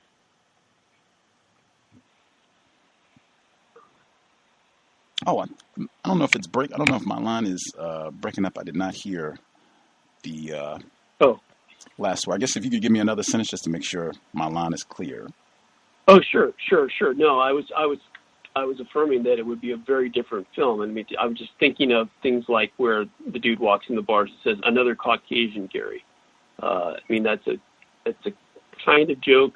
I'm not sure how funny it is, but it's this white guy that continually is ordering his favorite drink is called the Caucasian. I mean, if you made that with a black main character, it would just be a very different kind of a line. I noted that. I told one of our listeners that when I mentioned this film, they too said they had seen this film years ago and never given it a second thought. And, we're kind of perplexed as to why I would pick a film like this anyway. And when they watched it the second time around, they said that stood out. I think White Russian is the drink that he gets, this mixture of Kahlua, vodka, and milk. I think Dr. Welsing would probably have something to say about that too. But that's his drink, and he gets I think 9 of it. I almost made a sound clip running together all of the different White Russian, and it has 2 names. It's the same drink, but it has 2 names: White Russian, Caucasian, both of them signifying white race. And it just how many times he says it. Like even he goes to Jackie Treehorn's. He orders a White Russian. Jackie Treehorn repeats it. So he's White Russian, White Russian. He goes and gets it, and then he gives him another one. And he says it again. Like even it was said so many times, it stood out as being conspicuous to me within the whole context of reevaluate. Even I saw online where even some people were questioning why he's continuing to order these White Russians, Caucasians throughout the film. He's got even a little shrine in his house with his Kahlua and all the beverages he needs to concoct his Caucasian. Did anything else stood out from the film before we move to I Don't Feel at Home in This World Anymore? Yeah, well, of the non-white person, which is that as I said, I think it's a lot about trying to think about masculinity. I mean, there's that line between the dude and the Big Lebowski, where the Big Lebowski, the old man, is saying, what makes a man? Is it the willingness to do whatever is necessary, do what is right, whatever is necessary? Skulls again, Oliver.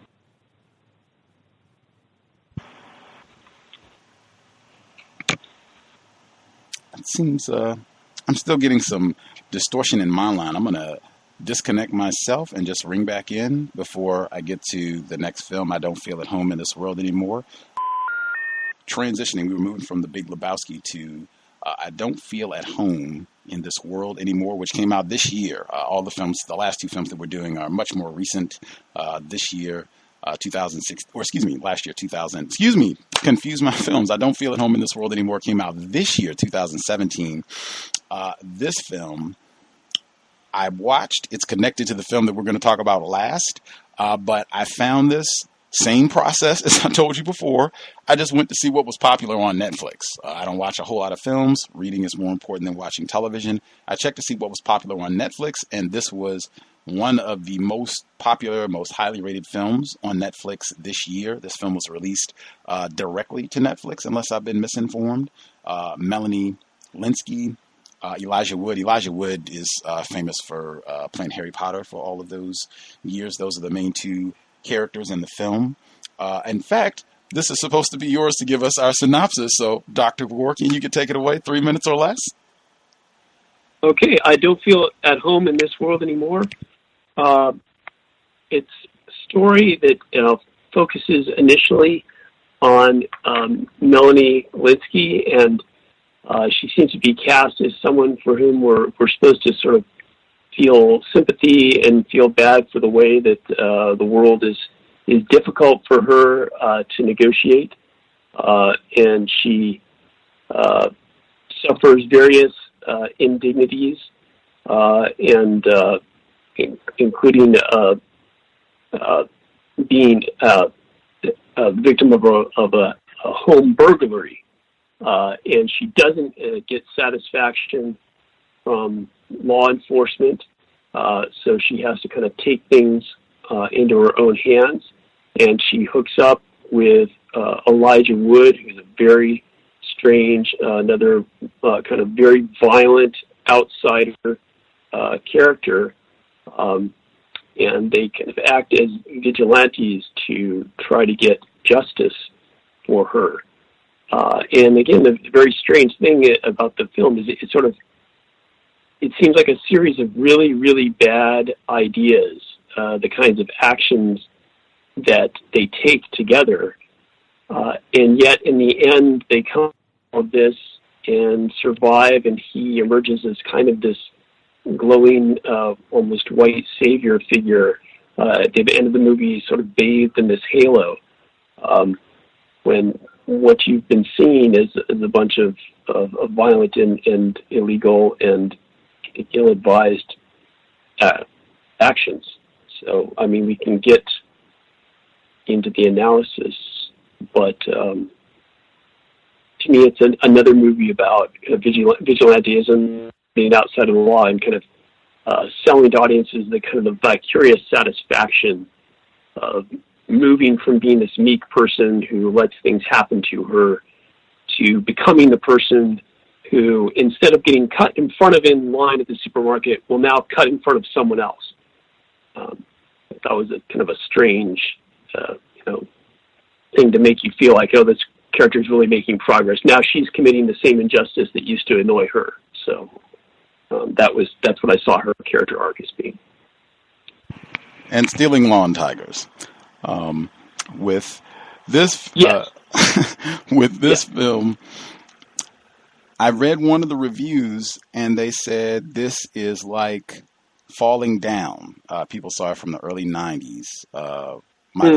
Michael Douglas is a white male. He works for the Department of Defense, and he just one day goes berserk and accosts lots of non-white people, basically. But there are a few white people in between. But initially, it's lots of non-white people that he goes through and accosts and goes on this rampage throughout the day. And I've seen that film, very popular film, important, lots of racial dynamics there, as they are with most films, but that is not the film this reminded me of. I said that, I think within the first time that I saw this, I said, this reminds me of the Big Lebowski. Like, Elijah Wood's character is basically Walter, and Ruth is like, the dude is not abiding anymore, even though there are a lot, in my view, quite a few similarities between them, but a lot of the sequencing. In fact, when I pulled back a little further, I said, the folks who did I Don't Feel at Home in This World Anymore, I suspect they are Cohen brother fans. This film, to me, is like Fargo and Big Lebowski put together. Fargo is the film that the Cohen brothers did directly before the Big Lebowski, and it's very similar in terms of they would call it kind of a dark comedy, lots of violence in that film. But if you put the Big Lebowski and Fargo together, very similar to I Don't Feel at Home in This World Anymore, in my opinion. But Elijah Wood's character and John Goodman, like, wow, they even look, except he's a little bit smaller, which fits, I think, what they're trying to do with the film. But how does that sound to you, Dr. Kevorkian, the similarities between those works? That's stunning. I mean, I saw I Don't Feel at Home first, and then I went back and saw The Big Lebowski, and I missed that. But I'm looking at the picture of Elijah Wood right now, and he is Walter. He's got the exact same glasses, those yellow-tinted kind of, I don't know if you'd use them for a shooting range or something, kind of glasses, hunting glasses. And he's got that same attitude that, violence at the drop of a hat. But you're right. Again, Melanie Lynskie, I love that line. The dude is not abiding anymore. She's fed up and she's impatient. But again, the connection that I did see to The Big Lebowski is very early on. There's a scene where she goes to the police department, and specifically, it's a non-white, it's a black officer, and he is portrayed as being unsympathetic to her. Oh, we got a clip. We got a clip. I thought that was important. Oh, we got a clip for that. Okay. Just before we get to the clip, I want to make sure I get this, because this was in the first 30 seconds of the movie. When I watched this, oh dear, I had seen little boxes already. Okay, when I first sat down to watch this, I did not know Melanie Lynskie was also in this film. Melanie Lynskie is also in the film that we're going to talk about last. I didn't know that until the film started playing. Then there's a racist joke in the first 60 seconds of this movie. Immediately, I said, "Oh man, we have a film show now." This is in the first 60 seconds of the movie. If you're not watching closely, I could see how you could miss this and just, think whatever you think about the movie. You don't think it's a racist joke. You just move on. This is pivotal. In my view, this might even get to the core of what this movie is all about. The movie comes on. I'm just giving context because you won't have the visual cues for folks that are listening. The movie comes on. There's a white female patient in a hospital bed. That's where Ruth works. The TV is on. On the television, they have what to me looks like the Ferguson protests. This movie came out this year, but that's what it looks like to me. If it's not the Ferguson protest, it looks like black people in the streets protesting some form of police violence or police corruption. That's what's on the television. And then it goes from there. I think you all can pick it up there. This is only like 44 seconds, but this is the very beginning of I Don't Feel at Home in This World Anymore. Just look at those goddamn monkeys. Why do we turn this off, huh? The way they shove this country right down the fucking stinker. Keep your gigantic monkey dick out of my good pussy.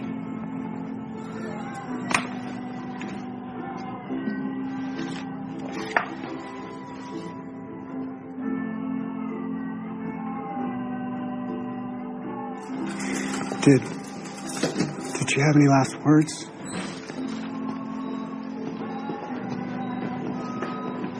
The significance of giving I could have stopped it right after she gave her last words and dies. So she take your monkey penis out of my good, blah, blah, blah. I could have stopped it right there, but it goes on. They show her white family, and it is a black doctor. And were there any last words? And so they look at the nurse, who is Melanie Lynskie, and she doesn't say anything. They let that other joke go. Now, in my view, for this film to come out this year in 2017, right after that guy was elected talking about make this country great again, it sounds like she would have voted for him. Looking at the protesters, calling them monkeys, man, Planet of the Apes just came out a couple weeks ago.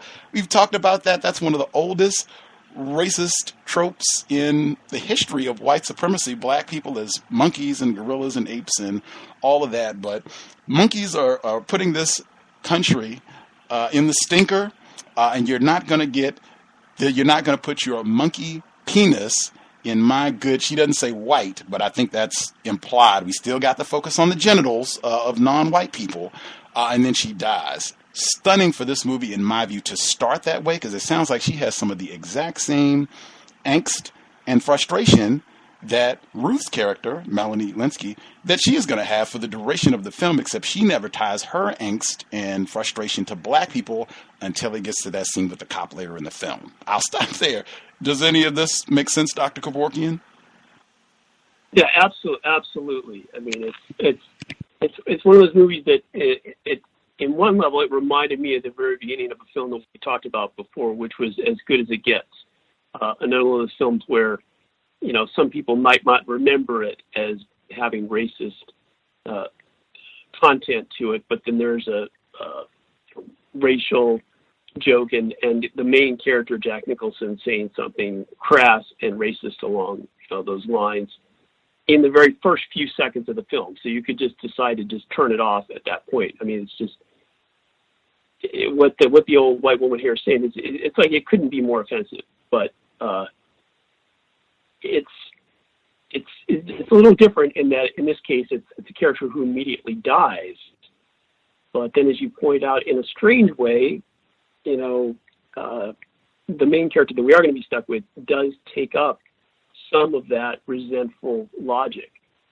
I also want to comment in light of something you said earlier about kind of the process of sanitization that can take place, that it's certainly worth noting that given this opportunity to say something, Lynskie says nothing. I mean, I don't know what you would say in that situation. You wouldn't want to ever requote, what was said. And later, when she has a conversation about this woman with the Elijah Wood character, she says, "Oh yeah, she was horrible." This woman who died. But there is a way in which her horrible last words are, erased from the record. That she gets to have died a peaceful death rather than sort of revealing this deep-seated racial hatred that she carried with her. Probably. Yeah, I mean, it's right. Sorry.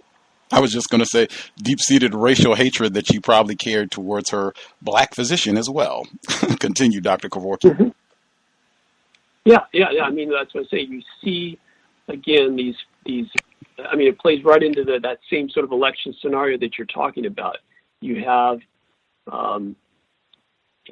foregrounded black characters in powerful roles of status, the black doctor, and then the black police detective, and then white characters who are harboring a kind of resentment towards the perception that blacks are gaining status or becoming middle class. These sorts of things are kind of triggering the spewing of bile by the old woman. But yeah, I just want to say that there's, you already cited another one of the imagery, but there's a lot of animal imagery that comes up in these films. As you said, it's the monkeys from the beginning. It's the lawn tigers later on. I wanted to read just a quotation. This is a piece of literary analysis, and this is writing about Edgar Allan Poe and his poem "The Raven." That is this blackbird that haunts the narrator and keeps quoting this word again and again, annoyingly, nevermore, and kind of is driving the narrator crazy. Interesting article. The article is called "The Poetics of Whiteness: Poe and the Racial Imaginary." It's by Betsy Urkula, and it starts out with a quotation from Invisible Man, which is, "I am not a spook like those who haunted Edgar Allan Poe." It's from the opening lines of Invisible Man. But Urkula is also making the point that, yes, Edgar Allan Poe was not haunted by, or the Invisible Man is not a ghost, right? But in a sense, Poe was haunted by a kind of racial fear. And here's what she says about the Raven. She says, "I want to suggest that the ghastly figure of the blackbird evokes the fear of racial mixture and the fear of sexual violation of the white woman by the black man that was at the center of antebellum debates about the future of white America." I think that ends the quote. Fast. And I think that same logic comes through in that clip you played. Wow. I think that anxiety will come up again in the film that we're going to talk about next as well. But yes, wow. Yeah, with this film, I don't know why this film was, as I said, that's how I found it. This was one of the top rated films on Netflix. I don't know what aspect is appealing. My suspicion would have to be that it seems there are a lot of these types of films and TV shows that have been popular since the Obama days. Breaking Bad comes to mind, and others where you have whites who feel that they have been shortchanged, that they have missed out.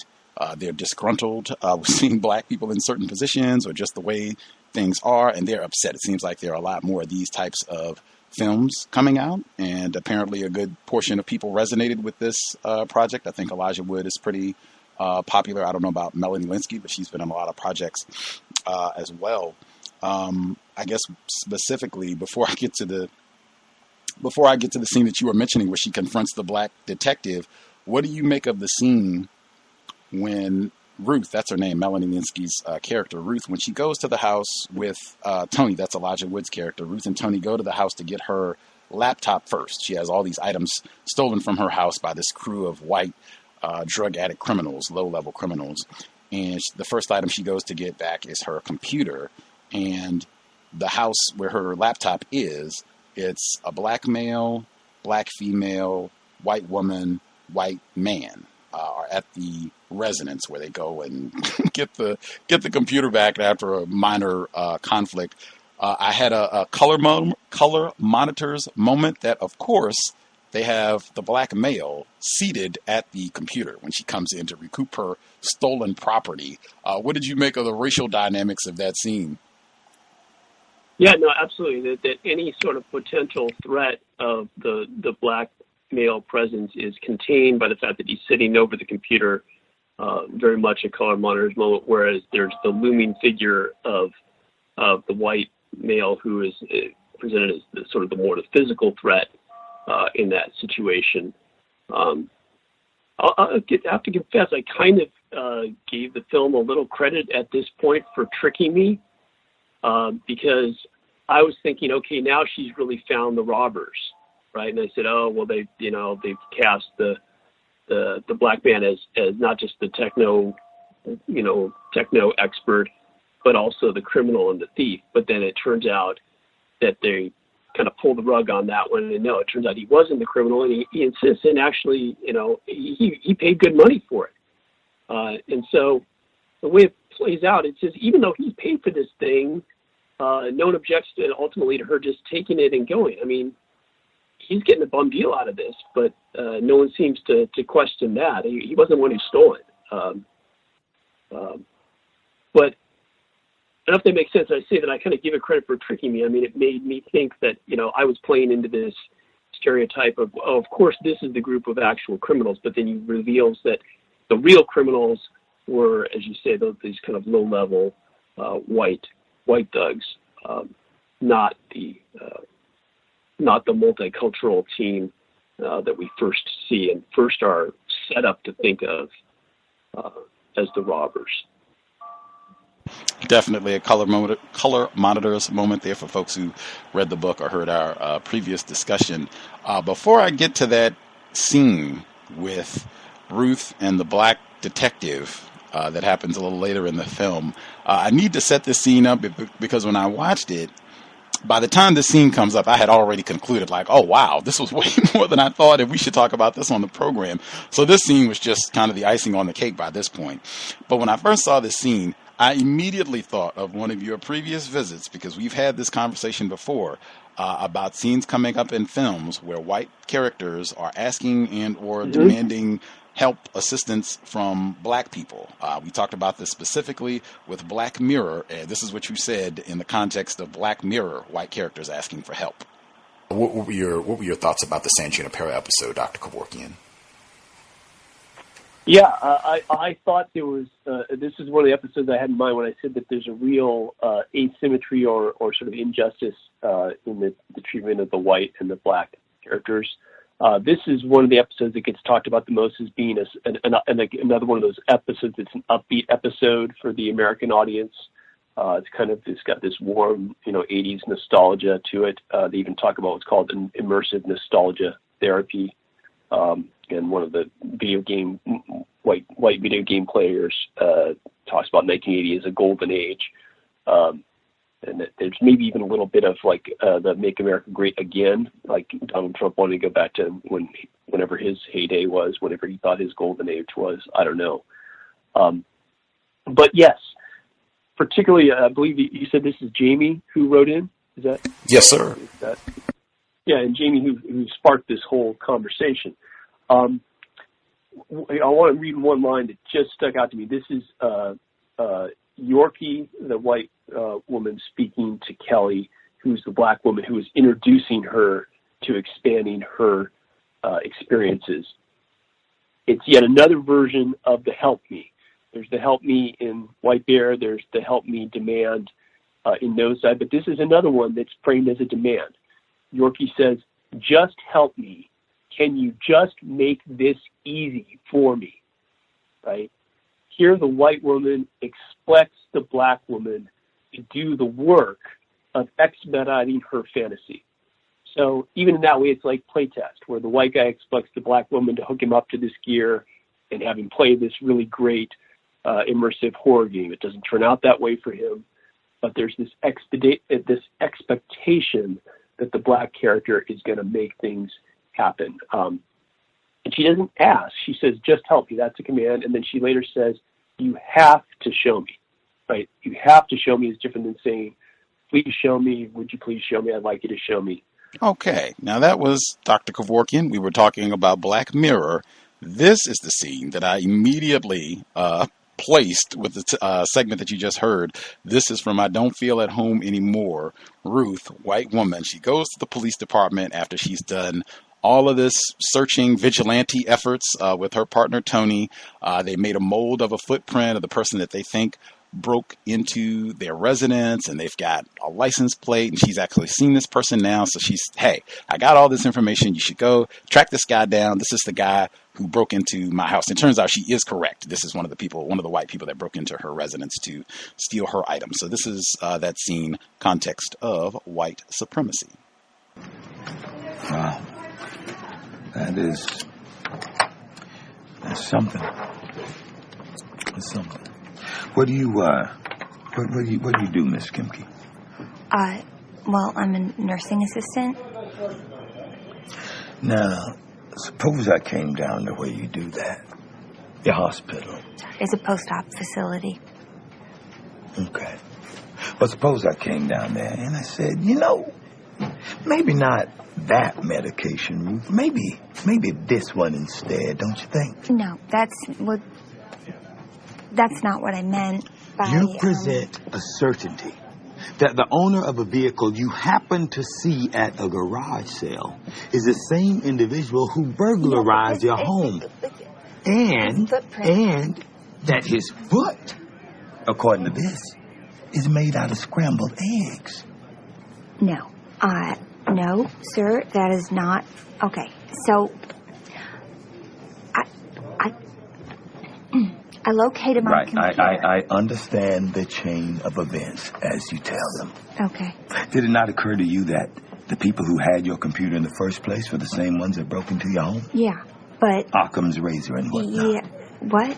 Did it not occur to you that approaching a criminal suspect without official capacity is a good way to get your wig knocked off? Let me see your hand. Can I see it? Nothing. Can I see it? That's what I thought, yeah. What happened to your finger? Ruth, look at me. Were you engaged in a confrontation? No, it was an accident. Have you been able to replace your medications? I see. I'll take that as a no.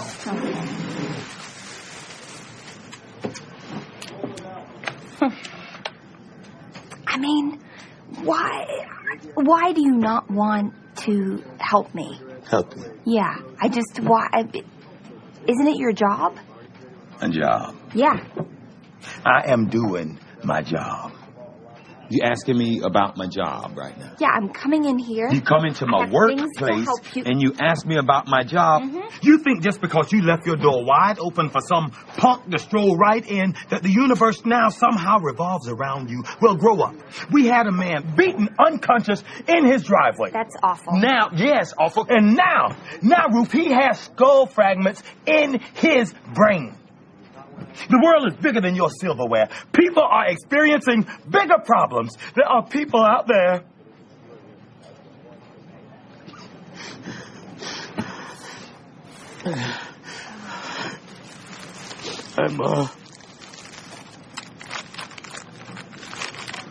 I'm being divorced.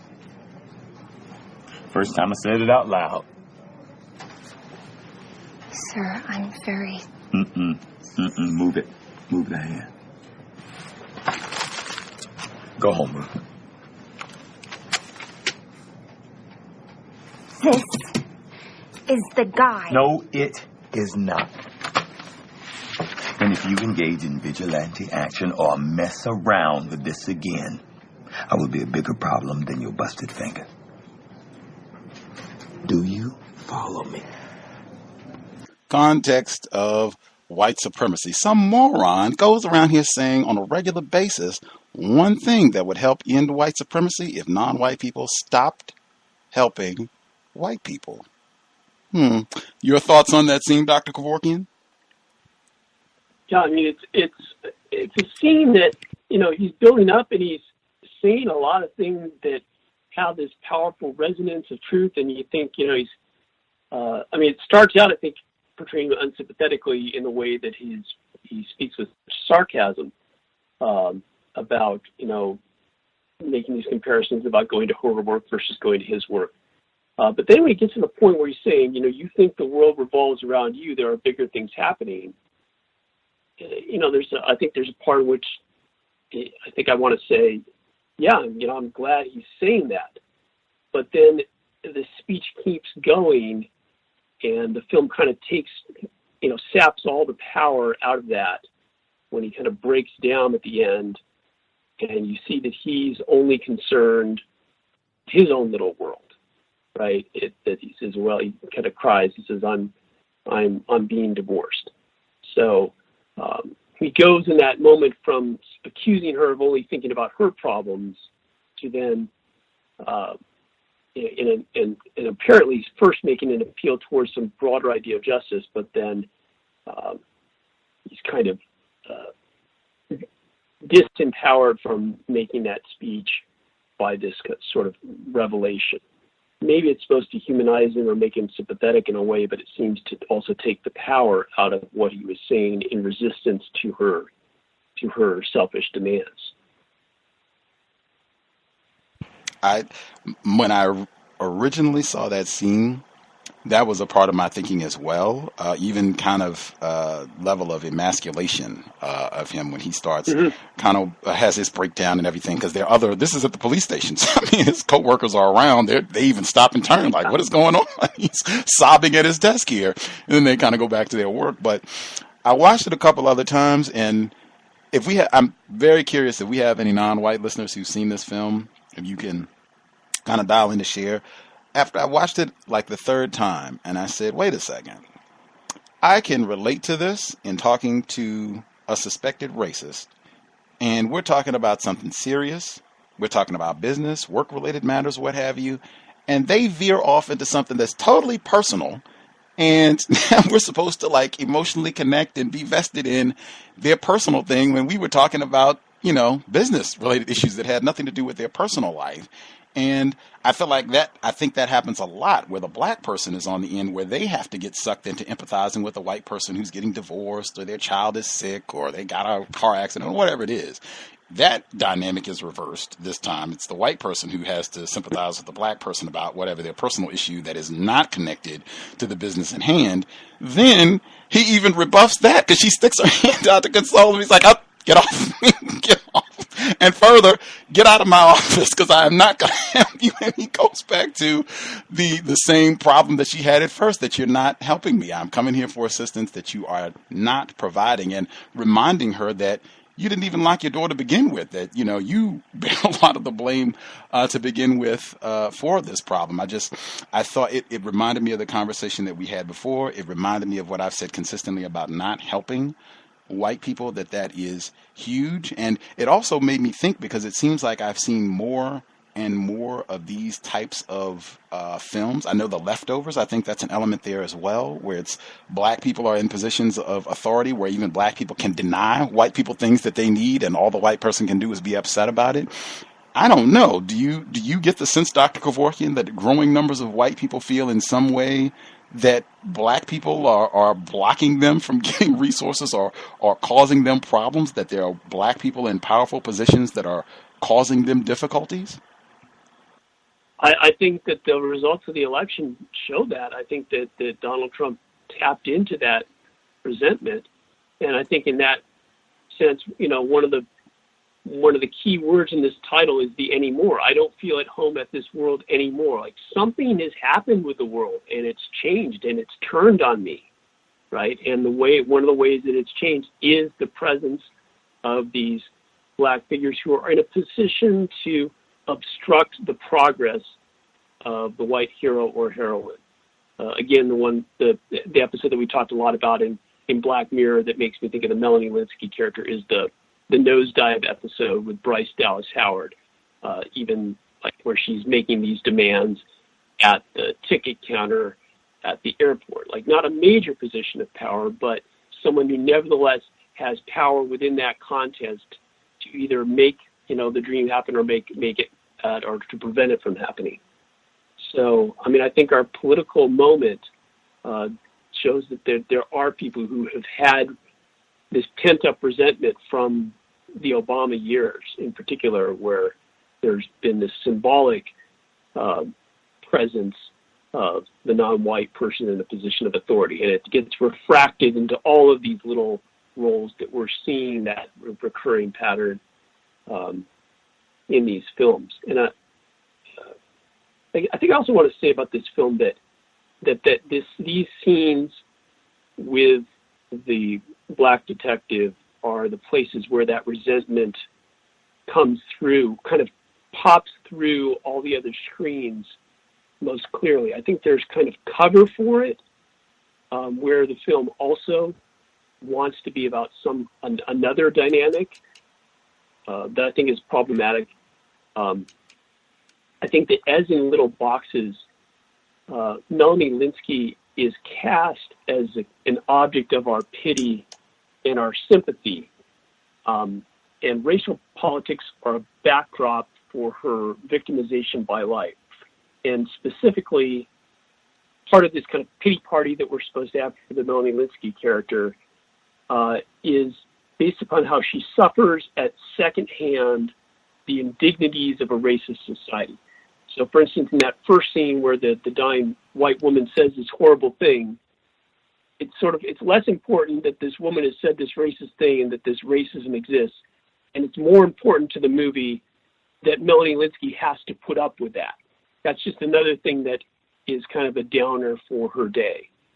So there's part of the logic here is about feeling bad for white people who have to be offended by the fact that racism exists, as if it's somehow bad for them, compared to the actual victims of it.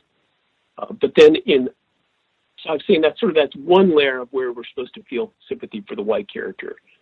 I think also there are moments like this interaction with the black detective where a more direct racial resentment is expressed at black people in positions of authority. And in those moments, the characters are in alignment with the very races that they claim to be annoyed by. Context of White Supremacy. Again, Dr. Martin Kevorkian. I think Dr. Welsing would have a lot to say about that, and she talked about that. Was why she predicted that Donald Trump would win back in 2015. She predicted more than a year in advance that he would indeed triumph in the election. I think she sensed a great deal of that white resentment, frustration. Ruth's character, she's on depression medication and anxiety medication that's stolen from her residence, which again, the drug use and abuse of prescription medications and all other types of drugs regularly on display in the film. I'm super excited to get to transition to Little Boxes because this is the film that started all of this. Melanie Lynskie is in this film as well, and I have ample sound clips for this one, and hopefully we can get through and have time that our listeners can get in questions or two. Is there anything else that stood out from I Don't Feel at Home in This World Anymore? Well, I mean, I think will set up some of the imagery that is in Little Boxes, but I did want to get back to the thing that you called out from the very beginning, which is sort of her violence against the lawn tiger, right? That, near the end of the movie, there's this big showdown with the big bad white guy who lives in the mansion, and it's Melanie Lynskie gains no satisfaction from the interaction when she tries to confront him, and instead she takes out her violence on these kind of black or dark wire lawn animals. And Elijah Wood even says about the big bad white guy, "Oh, you ought to feel sorry for him." But Melanie Lynskie decides she's going to steal or violate and be violent against these lawn animals. The woman says not to giraffe, put the tiger down. Later we find out that it's the wife's lawn animals, but I think it's kind of strange to track the recurrence of specifically animals from Africa being used in these decorative ways. Giraffes and tigers in this one, giraffes and lions are going to come up in the next one. But I think that these figures are examples of what Toni Morrison, I'll quote her again. I always like this quotation. She refers to the always choked representation of an Africanist presence.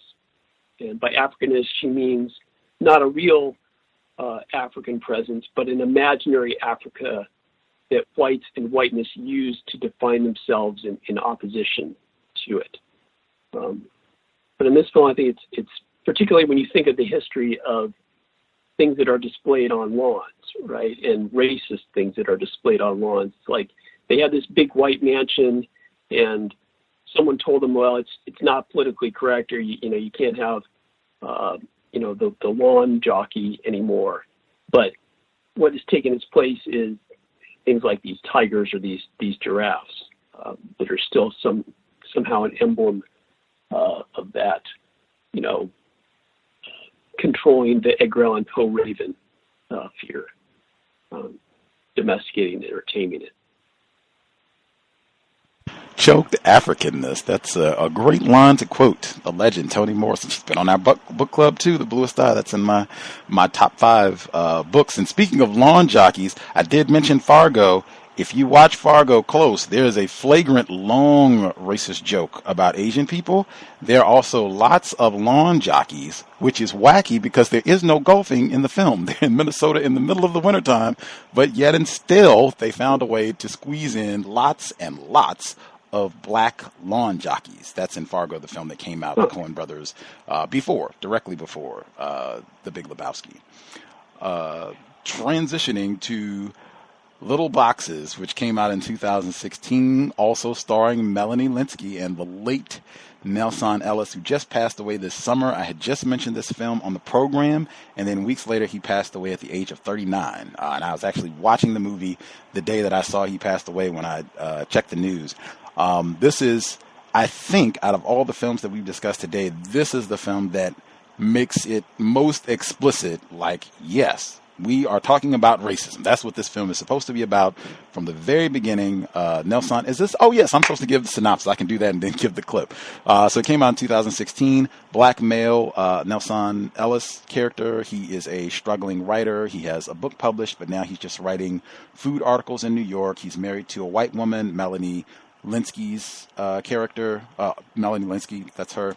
And they have a quote-unquote biracial son. His name is Clark. He's about 12. Well, they say in the film he's going to the 6th grade, so he should be 11, really. But he looks a lot older than, well, he looks older than 11 to me, but he's going to the 6th grade, so he should be in the ballpark of 11.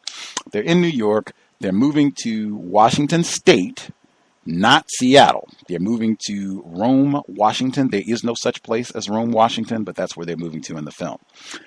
They get out here. It's a mostly white enclave. They're moving sight unseen because the white wife is a professor. She gets a job at the university in Rome. So this is all for her. They're moving to a house that nobody has seen but her. They get there. The house has mold, and all the child and the black husband are subjected to all of this racism as they try to adjust to being in this new spot.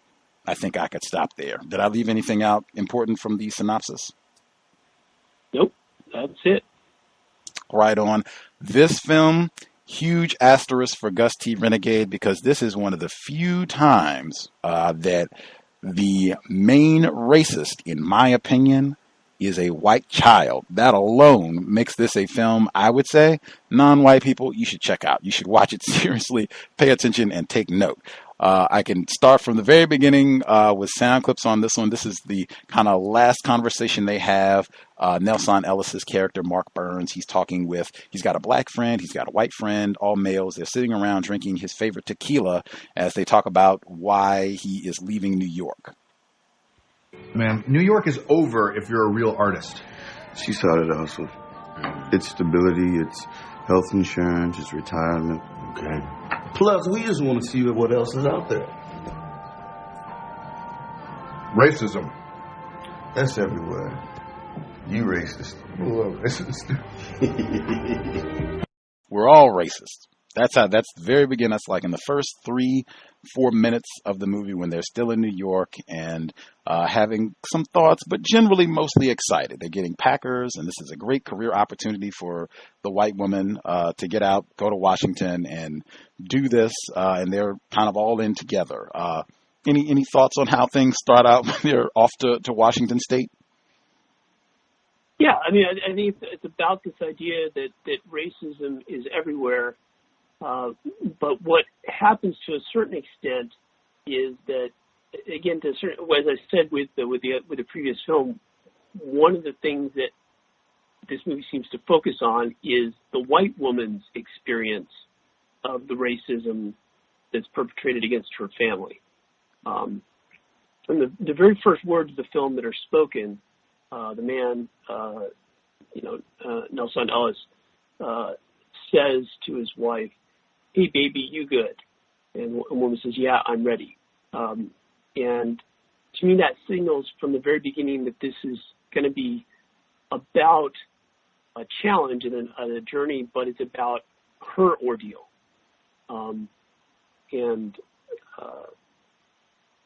To a certain extent, by the end, she gets called out on this. I mean, I think it's a film that tries to be aware of those kind of limitations. She will be someone who complains about how hard it is for her to be, I think she says, like the pale third wheel here. But the Nelson Ellis character, calls her out on that. Says basically, calls her out on caring only about what concerns her. Very similar to the beginning of that speech where the police officer says to Melanie Lynskie and "Don't feel at home in Swirling More," the world doesn't revolve around you. He calls her out on only being concerned about the things that concerns her. She says, "You try and go through what we go through. You try going through that alone." There's one thing that the director said about this in an interview was an interview for the Tribeca Film Festival where this was well received. They were interviewed, the writer and the director were interviewed by Kevin Sampson, who does a thing called the Picture Lock Show. He's a non-white person, a black film critic and real film scholar. Part of the film interview is about talking about the technicalities of this film also not having a typical 3-act structure and being interesting and non-traditional in those ways. But, one of the things that Meyer, the director, says, he says, it raised the interesting question of whether Gina's character could understand what her husband and son are really going through. Being profiled, can you really know how that feels? And the answer may be no. So this is a film that I think has those limitations of being very focused on we're supposed to feel bad for the Melanie Lynskie character Gina because her family experiences this racist culture that they are immersed in. But I think it's a film that tries to be aware of some of those limitations of looking at this racism from a white person's perspective. And it's not that I'll just say the camera doesn't always track her. There are scenes where the camera is just tracking what is happening to the husband or what is happening to the son. But it does seem to be, from the beginning, framed by the concern with how she is going to experience all this indignity. And I would agree with that in terms of where the focus of the film is with her comfort. And again, they're moving sight unseen across the country, New York to Washington State, to a house for her job where, the child, you could imagine having a child who's 10 or that young going entirely across the country, leaving all their friends behind, all for white mom. What I said, what really made this film stand out for me in terms of counter-racist observation, there are not many films I can think of where the racists, the people who are making clearly identifiable, unambiguously racist commentary are white children and white girls at that. That is kind of rare, but in this one, great lines. I just give 2 back-to-back clips. So there are these 2 young girls who are pretty prominent figures in the film. I'd say they take up a pretty significant chunk of screen time. Julia and Ambrosia, even that name, Ambrosia, the food of the gods, so they say, unless I've been misinformed. But these 2 white girls in Rome, Washington, they are the first 2 children that Clark meets, the quote-unquote biracial son. So he goes to Julia's house, and they hang out, listen to music, and all of that. This sound clip is the very first time that Clark goes to the residence to meet these 2 white girls. And again, everybody is supposed to be, I guess, around 11 or so. And then I'm going to follow that really quickly with the other clip. Both of these are short, like 20 seconds apiece. Follow that by the racist joke, or one of the racist jokes in this film, out of the mouth of babes. Ambrosia, the young white girl, she gives the racist joke. So you'll hear those 2, and then we'll get Dr. Kevorkian's commentary. Sit there. Julie and I have to talk.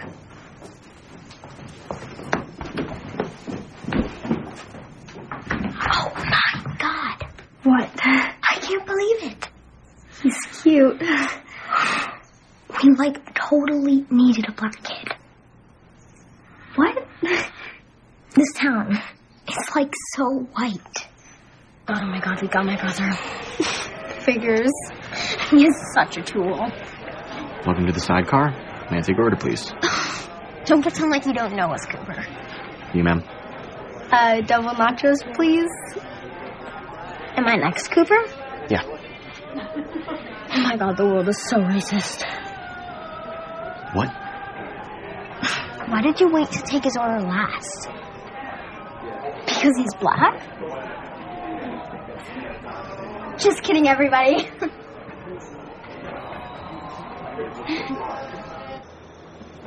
Love it. Racist jokes from the children. What do you make of the white children playing such a prominent role in this, or the racist white children playing such a prominent role, and that kind of being the angle that they choose with this film?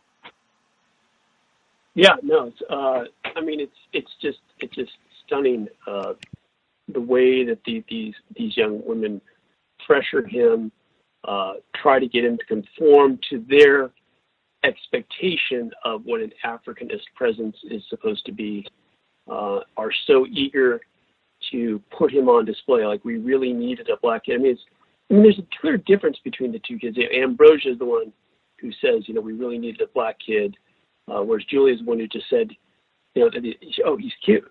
A much more neutral and welcoming assessment of him here. But Julie's the one who's kind of always directing the show, trying to control his body. The first thing she says in that clip is, sit here. And she's always telling him where to sit or what to say, what to wear. Particularly doing things like she pressures him one point to take his glasses off, which I think is symbolically super important.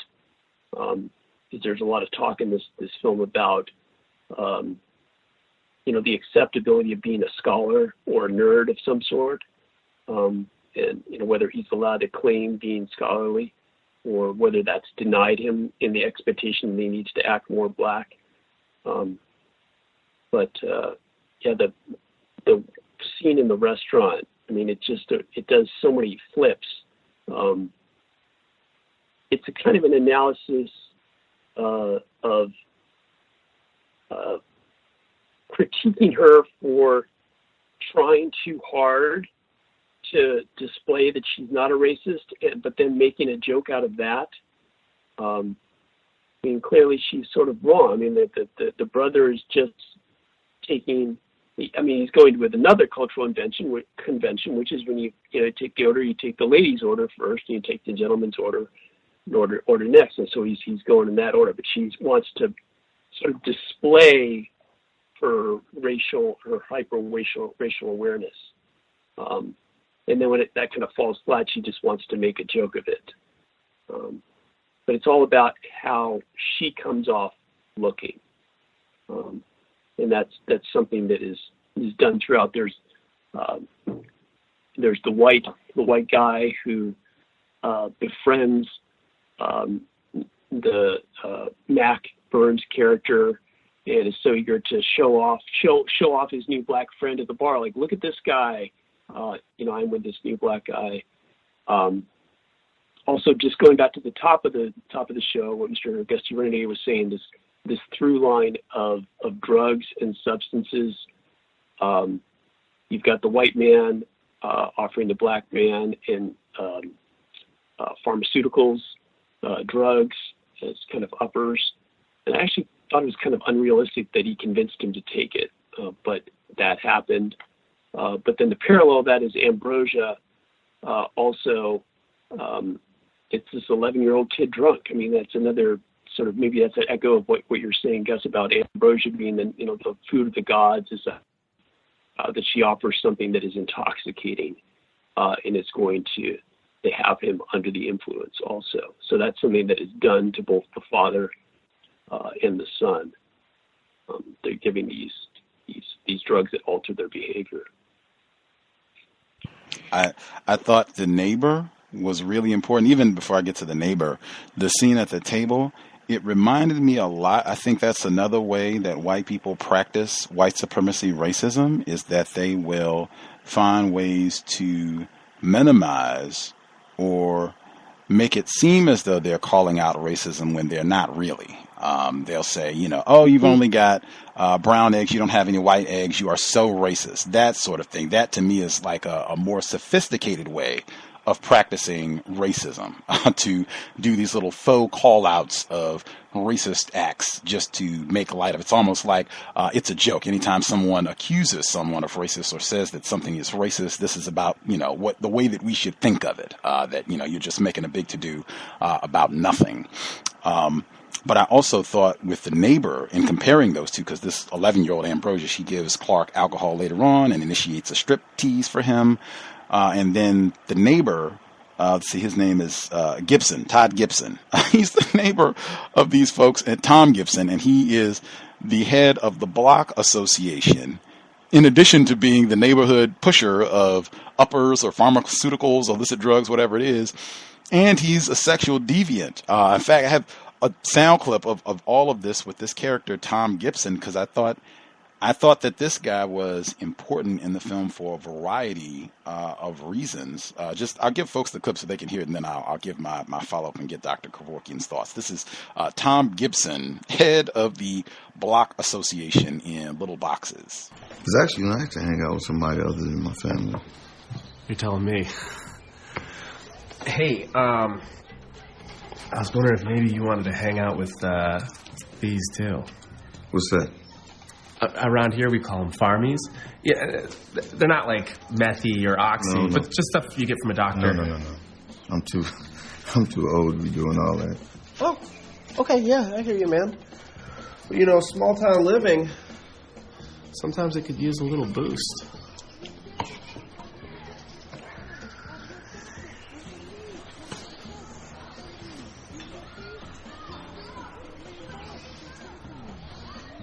Cheers.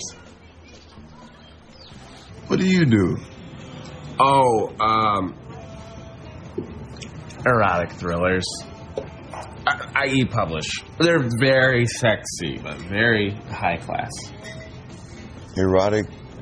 I'm writing an ass chapter right now. All about asses. You're into it. Hey, everybody! This is my new buddy. His name is Mac. He's from New York. His wife is a professor. He is a writer. And he's going to write his new book right here in Rome. Mike. I'm humble. Thank you. The thing about this guy is, if you close your eyes, you can't even tell he's black. You know? I mean, in a good way. He's just very impressive.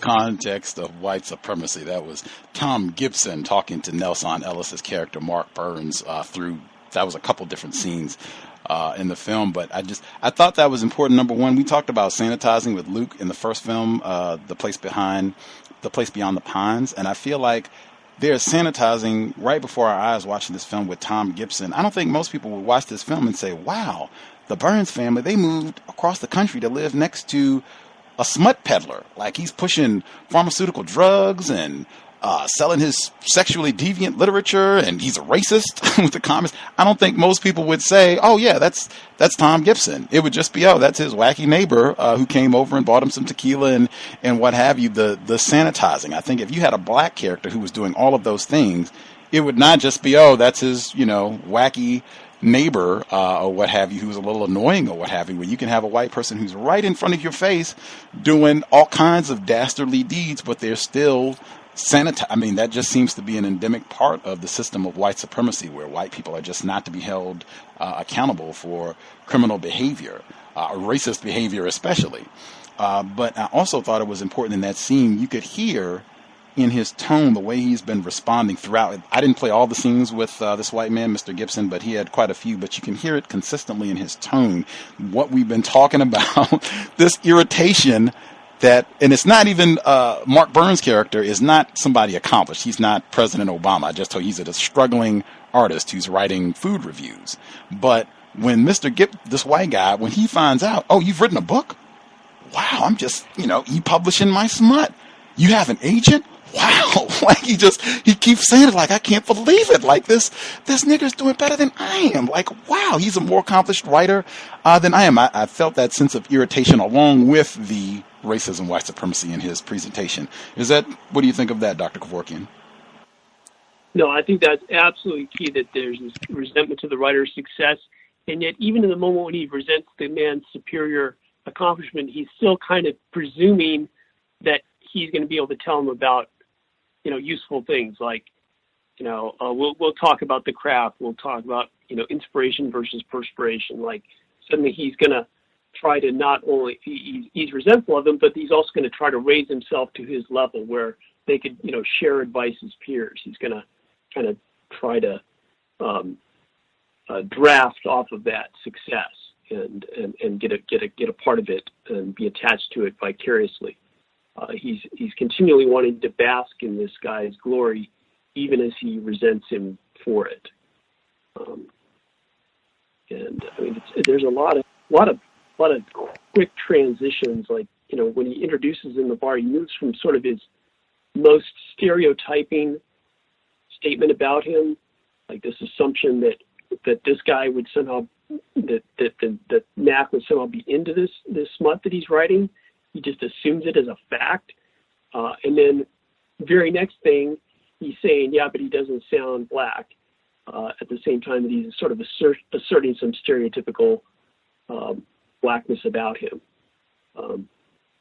The thing I would say, and this is something a listener brought up last time when I was criticizing that Bryce Dallas Howard episode, the Nosedive. A woman who called in, she said, well, you know, isn't it possible that this episode is trying to critique some of these dynamics of trying to critique the expectations that Bryce Dallas Howard character was making all these demands to be helped. And there's part of me that wants to be open to that possibility, that this is a film that very seriously wants to dissect and analyze the mentality of someone like a Tom Gibson, and wants to pick apart all the various pieces of how his racism operates. Just as I think it pretty brilliantly exposes the way that the racism operates for Ambrosia, as Mr. Renegade just analyzed it in the joking scene, you know, pretending to be calling out racism but then making it a joke.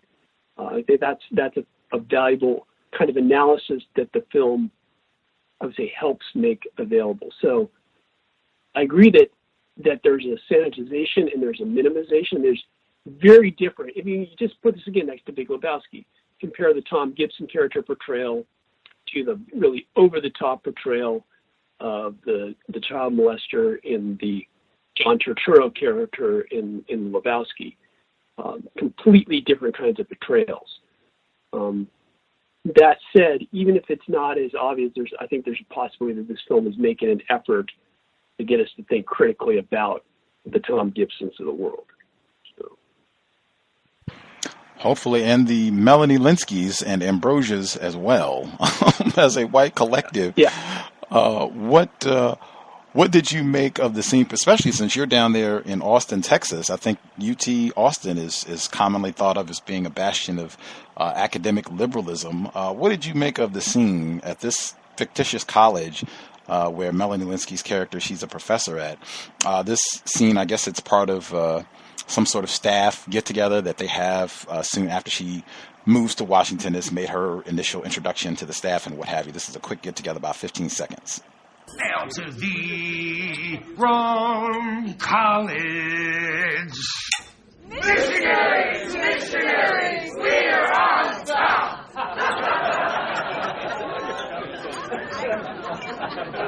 Missionaries, missionaries, we're on top. What did you make of that scene, and did that ring authentic to your UT of Austin experience? No, it did not. Although I mean, I will say that there's, you know, lots of strange things that are, you know, legacies of fight songs, and you know, we got a fight song here. Is, you know, the eyes of Texas are upon you. You cannot get away. I mean, there's something kind of creepy about that. But I thought this was kind of an over the top, jokey thing that sort of didn't ring true. On the other hand, I think it's based on the writer's personal experience. I mean, you know, we've noticed that Rome, Washington is not a real place, right? But the woman who wrote this film moved to Athens, Ohio for an academic position. So it's like Athens becomes Rome. So it's, again, sort of these places in America that have called themselves after these foundational, you know, pillars of civilization or of empire. But yeah, I think there's a kind of jokiness about the way academia is portrayed here that is maybe deliberately over the top and farcical. That, you know, the idea that tenure is, you know, a license to imbibe, and, you know, that they just go out and get drunk and do whatever they want. It's not true to my experience. So.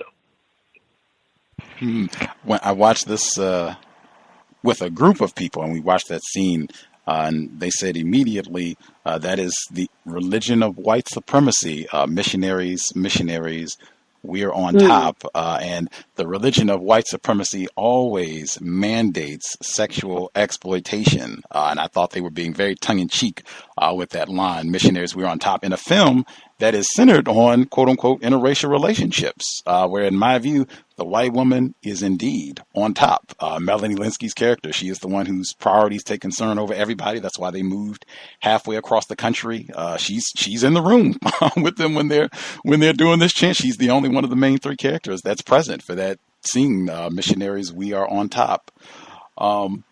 The scenes at the end are extraordinary. I want to pause in case folks have listeners. I'll get in one more sound clip and then see if folks have questions. So many times in this film, Melanie Lynskie's portrayal reminds me of her performance in I Don't Feel at Home in This World Anymore. I think someone who saw both of these films said, oh man, I didn't even recognize her. And I was stunned because I was like, she looks exactly the same. She sounds exactly the same. Like some of the lines, some of her expressions are very, very similar. I think in terms of how you are supposed to empathize with her. And then she transfers that empathy to another white woman. I thought there was a great scene towards the end of the movie where her son, after lots of things have happened in terms of everybody having a very difficult time adjusting and being in this moldy house thousands of miles from their former home, and the racist children and racist neighbors and just everything that they're dealing with in this massive transition. They get to the end. Clark has gotten in trouble. He's had a conflict with the young racist child, Ambrosia. She's upset with him because she finds out he has a white mom, and so he's not authentically black enough for her, so she doesn't want to talk to him anymore, so he's upset. All these things have happened. Clark lashes out at her and throws a rock at Ambrosia's house, and so Ambrosia's white mother comes to confront Clark's parents, and this is their second confrontation. Ambrosia, we already talked about, Ambrosia gave alcohol to Clark while they were together, and so after they have their alcoholic beverages, she does a striptease, and Ambrosia's white mother walks in on this, and of course, Clark, rapist again, back to John Turturro, you got to watch those black people in their genitals, but the mom walks in and gets upset, and so that causes a big to-do. So that's already happened. So by the time we get to this scene where Clark has thrown this rock and broke a window, the mom comes to confront again Clark's parents about his behavior, and this is what we hear. Just look at me, okay? You can tell us. Did you do this? No. I saw him! You saw him. Wasn't it dark? Or is it just easy to imagine that he did it? Okay, Clark, I think you should wait upstairs. Just... Mr. Burns, I think you find me to be ignorant. I think you find me to be a racist. I didn't say that, Joan. You think I assume your son is delinquent because he's African-American? Yes. I found him practically naked with my daughter, and now he destroyed my property. I think that's a good reason to call the police, which I plan to do. Are you crazy? Is something wrong with you? He's an 11-year-old child. You want to call the police on him? For what? Okay. Are you trying to ruin my son's life? Okay, I think we should just stop. Just stop. Should we have some coffee? Can you come in? No, I will not come in. No, let her go. I have credit towards a master's degree, and I've raised 2 children by myself. We did not mean... Just stop! Context of white supremacy. I've talked about weeping white women before, man. I think it is important in what the scene that you just heard when she says, I saw your son, he was practically naked with my daughter. It was, in fact, her white daughter who was disrobing, and it was her idea. She was the one that conceived this plan to begin with, to have some sort of striptease after she had served alcohol for herself and Clark, the young 11-year-old, quote-unquote, biracial male. But it was her daughter who was the one who was stripping, not Clark. this scene, Melanie Lynskie's character, she comes in to stick up for this aggrieved white mom and saying, you can't malign her and have her in tears. She really kind of takes Nelson Ellis's character to task. What were your thoughts with this scene and how the fallout from it, Dr. Kevorkian? Yeah, I thought it was remarkable that, in a sense, the mother is allowed to make this leap from, I saw him throw the rock, is her claim, when, as far as I can tell from the way it's shot, it would be impossible for her. He's gone by the time she comes out and steps on the glass. I don't know if that's, maybe we're supposed to imagine that she sees something that we don't see her seeing, but it seemed very clear that she couldn't possibly have seen him. But in her mind, it's enough that she saw him together with her daughter. That's what she saw, and that's enough for her to accuse him of whatever. It's a sort of almost logic of lynch law, that if there's been some even accusation of inappropriate looking, then any sort of accusation of illegality is going to stick. And it's kind of great the way Mac sticks up for his kid. He says he doesn't want this woman to ruin his life by calling the cops. And that seems like that is both admirable and I think even effective at that point. But then it is very strange that, Gina, the character, says to him afterwards, very, again, using words of commands. She says things like, you can't do that. You have to engage. You have to try. Telling him what he can't do, telling him what he has to do. So it's her desire to control this situation and try to salvage some sort of relationship where she could still have coffee with this woman in some possible future world. And then, sort of the strange thing is that at some level, like the big turn that kind of leads to the resolution of the film is where the kid says, well, I broke the window. So even though the profiler mom was wrong, at some level she is right and the dad is wrong. He's defending the kid, and he's right to defend him against legal action, but it shows him to have been, in this instance, in some literal sense, wrong about what happened in this scene. Even if the woman was not justified in her accusation, nevertheless, in some level, she gets to be right and he has to be wrong, which I thought was very strange way to conclude it.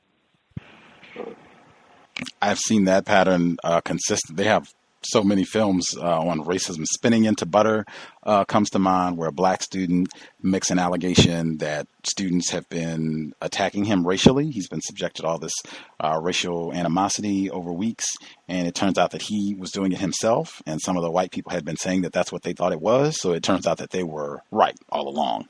And there are a few others that I can think of where you have that sort of, even Crash comes to mind, the scene at the very end of the film when Lorenz Tate, he has a chest, or it's a Saint piece. It's something non-lethal that he has in his pocket that he's laughing about. He goes in his pocket to pull it out. The white guy who's giving him a ride, he thinks it's a gun, so he shoots him. But the audience knows he did have a gun. So he was right. He could have been pulling a gun out of his pocket to check him. If he had checked him, he would have found the gun and, hey, all good. It would have been a legal shoot. I have seen that a lot, particularly in films where there's even a hint that someone might be accused of racism or practicing racism. And they flip it back on you that they do it twice in Crash, that they're trying to say that a black police officer was a victim of racism. Then it turns out that he was selling drugs and he had like a kilo of heroin in his car and all this other stuff. Like, it's pretty common. I've seen that in films where they flip it around where the black person, it turns out, is guilty, even though racism may have been practiced by somebody. I had one other thing. My last comment, I guess I will get in. I think it's very important in this film, even if they had egalitarian means when they started, and I never lead with that assumption if it's a white person involved with a project. This film, as you said, like, things seem to be resolved once he admits guilt.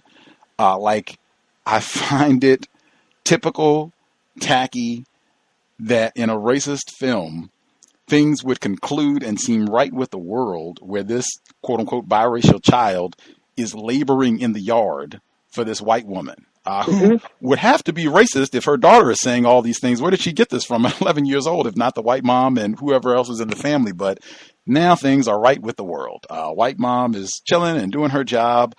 Nelson Ellis's character is cooking. We don't see any advancement in his career. He's not writing. He's not at the typewriter.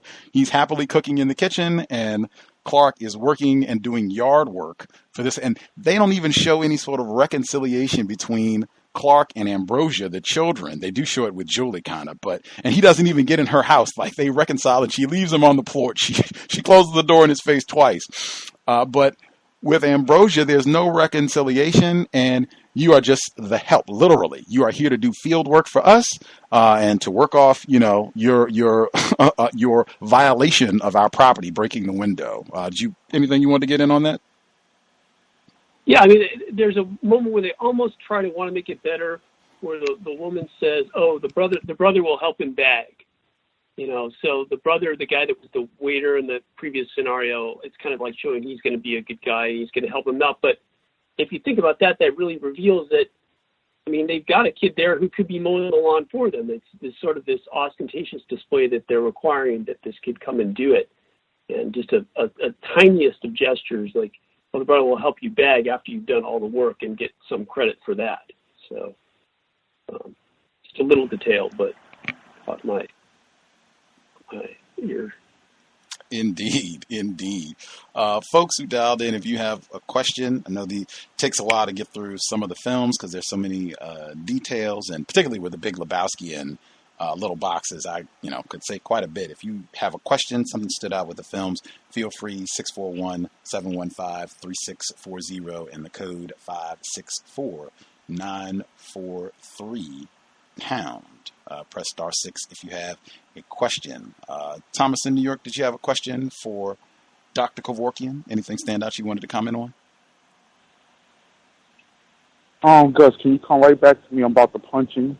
Oh, absolutely. We'll give you 5 minutes or so. The person who called in 2617, did you have a question for Dr. Kevorkian? Yes, I do. Proceed. Hello? Yes, sir. Hello. Can I be heard? Yes, sir. Yes, sir. Dr. Kevorkian, how are you perceived by your white colleagues after they find out about your work helping us understand the system of white supremacy racism in theater or in movies? Have you had any direct threats, or have anybody cut you off, or Not that I know of, sir. Not that I know of, sir. I mean, as Mr. Renegade has alluded to, I'm lucky in where I have landed. It's sort of a bastion of people that would tend to be supportive of this kind of work. So my colleagues would be and are supportive of this kind of research. So I know y'all who listen out there are out in parts of the world where this kind of thinking is not embraced. So I realize that I'm lucky to be in that position, but I haven't been cut off or threatened. Okay. Is that do you think it would change directly if has any of your what you would call personal friends heard you on the show? Yeah, I mean, it's I would say that there have been friends that have Googled me and have asked me questions about it, and like I've said before, that it's the title of the show says a lot. Context of White Supremacy, and if you want to talk about white supremacy, you have to spend some time establishing the context. So yeah, I would say I've had some explaining to do in terms of what this is about, but not a lot. Not a lot of people have raised that question. All right. Thank you.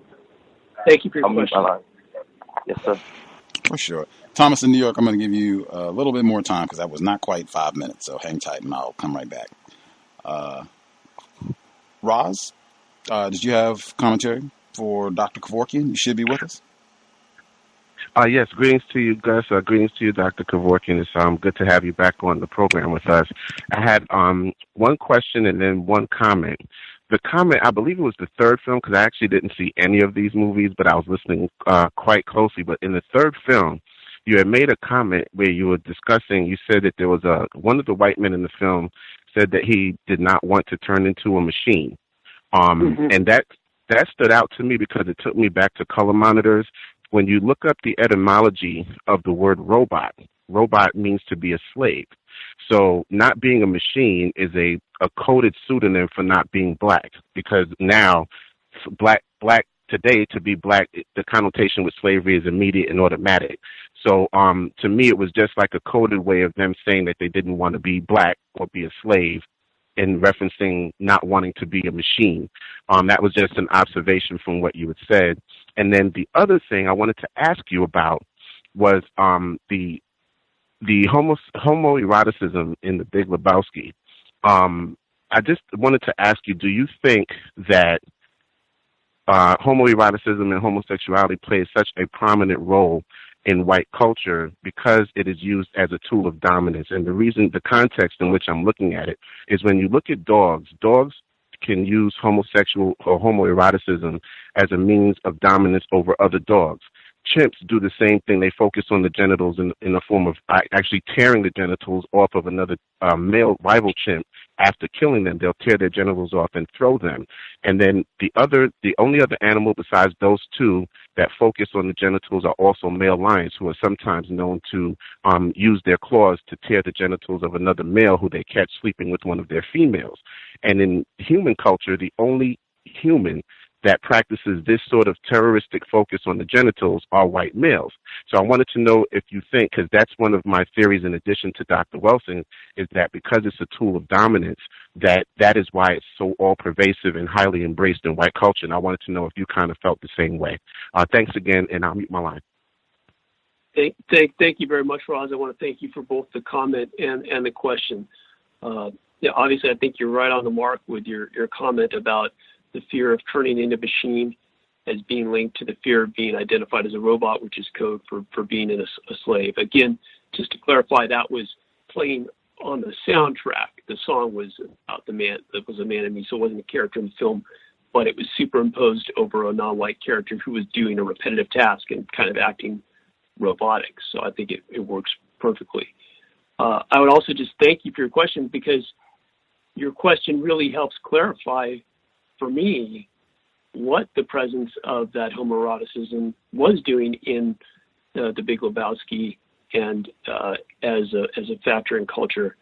Looking back on my remarks, the guy, the stranger in the Big Lebowski, complains about rambling. I'm always rambling, but I really felt like I feel like I don't have a grip on being able to account for what that homoeroticism is doing.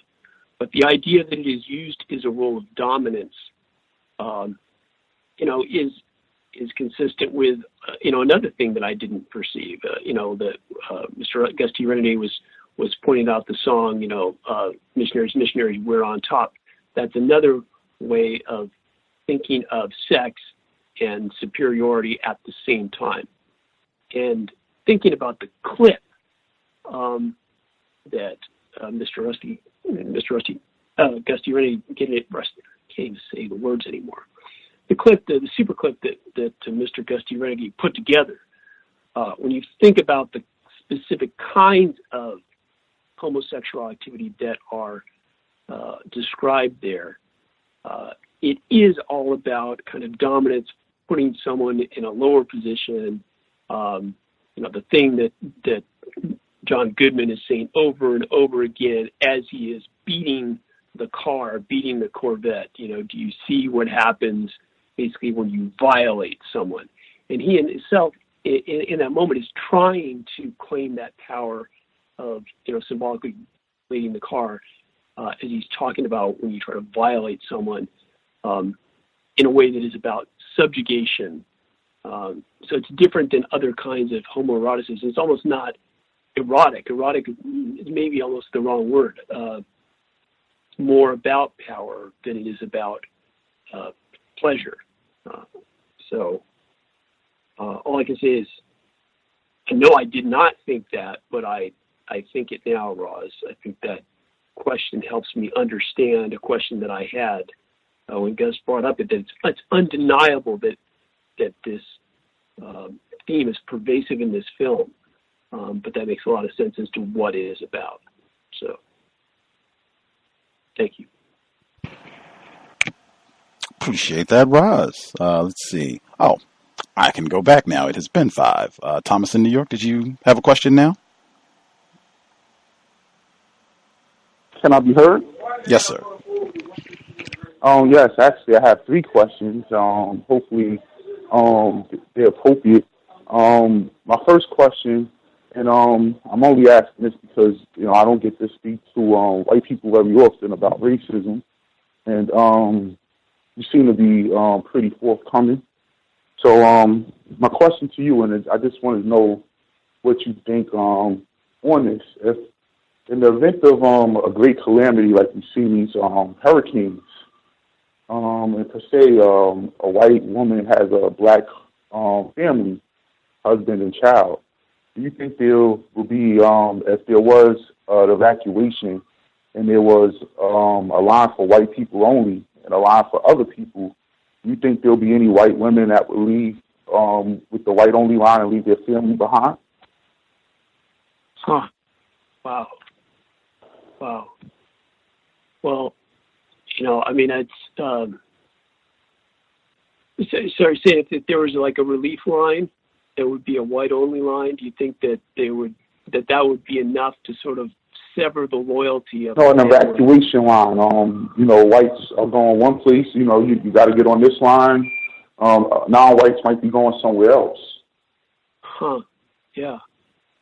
I don't know. I guess if I understand the question correctly, the optimist would say I would like to think in that instance, no, that the victims of disasters would stay with their families, that would not take advantage of that kind of a divisive policy.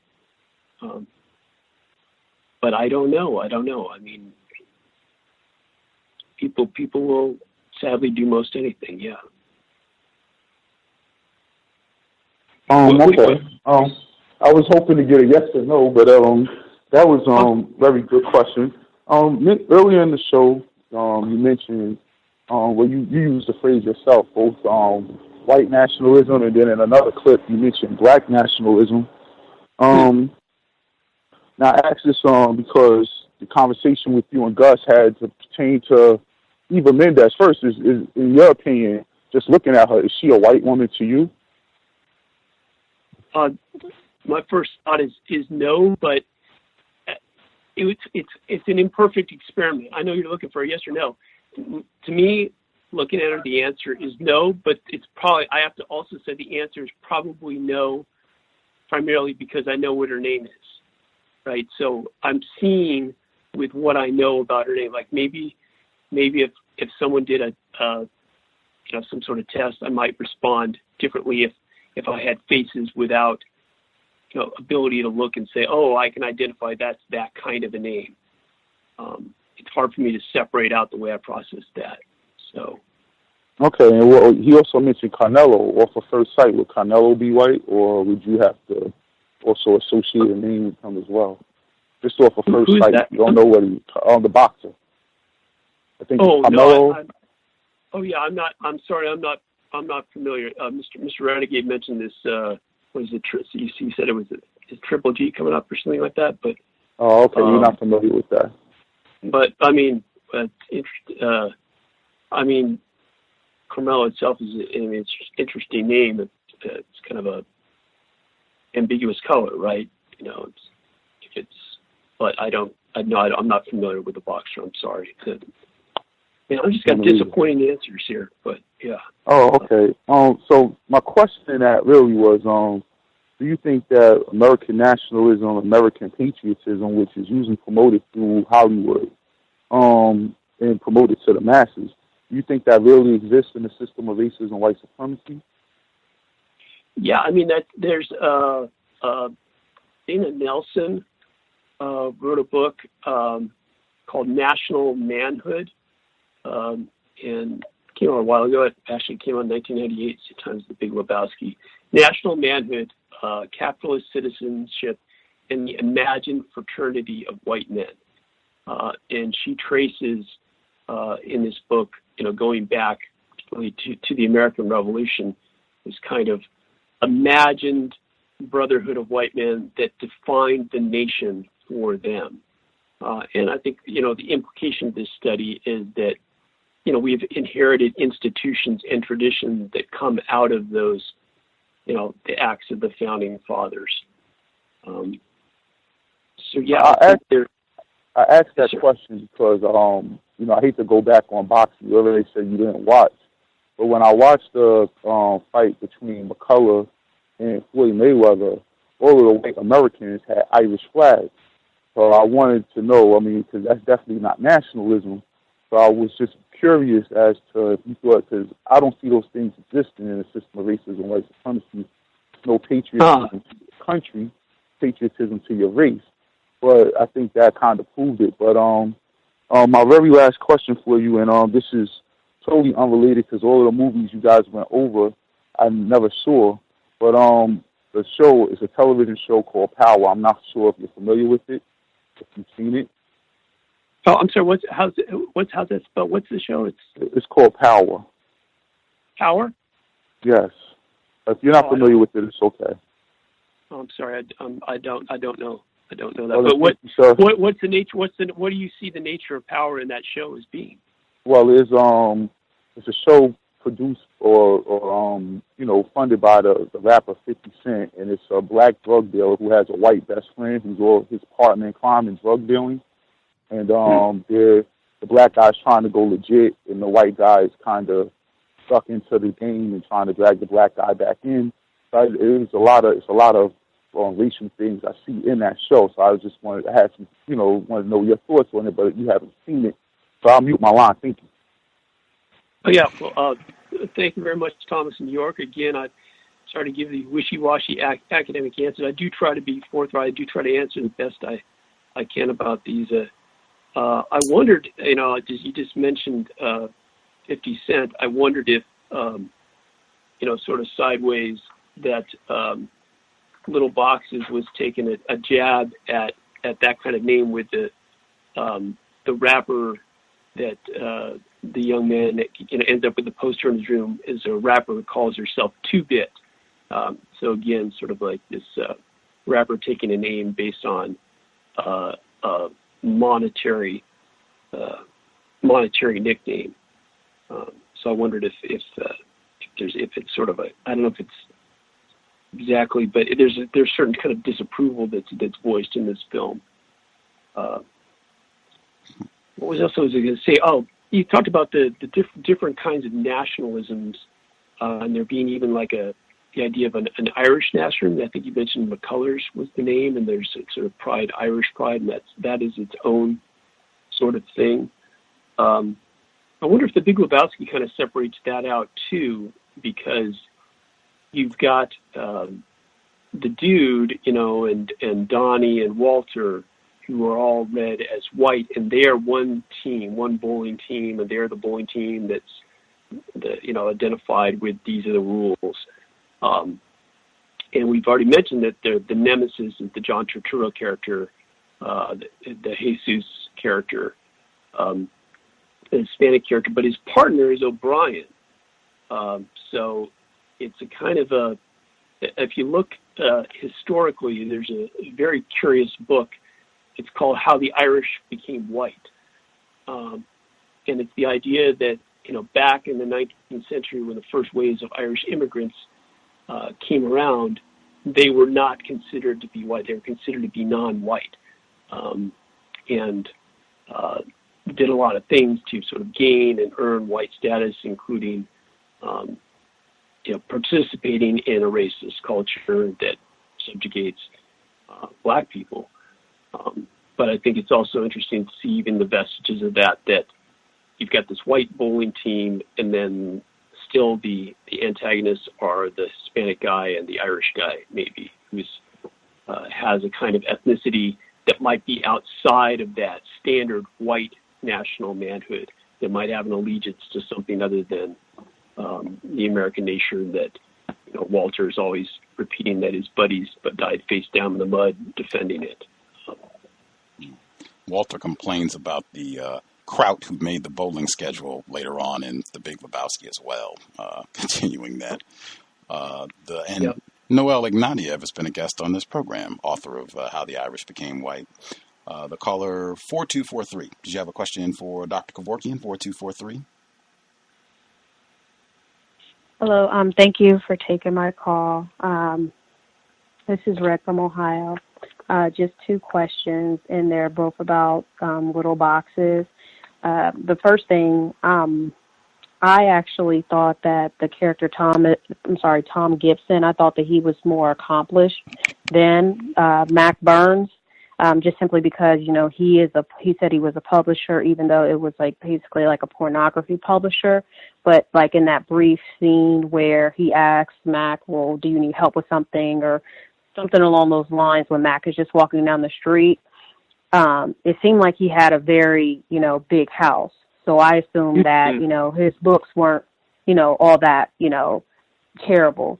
So the first question I have is, would you say that, Dr. Kevorkian, would you say that just the kind of relationship or somewhat friendship that Tom and Mac develop is possibly another way white people, or example of how white people with black friends practice like a subtle type of racism? Because it seems like if Mac, from just my understanding, and I could be wrong, if Mac, let's say if he is an accomplished publisher, and Tom is an accomplished publisher, and Mac is someone who's kind of like almost seen as like a struggling writer because he only has put out one book. It seems like whites, they do practice nepotism, but that was not something that he offered Mac as far as trying to help him, you know, with his publishing. And then I don't know if you wanted to answer that one first, or if you wanted to hear the second question.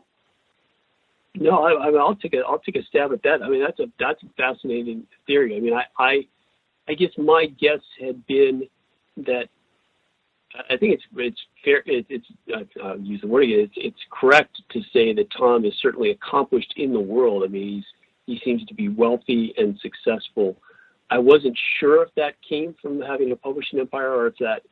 I almost got the sense that he's like some successful businessman, and then he presumes that he can dabble in writing on the side and still presume to be, as you know, have something to offer to this person who does that full time.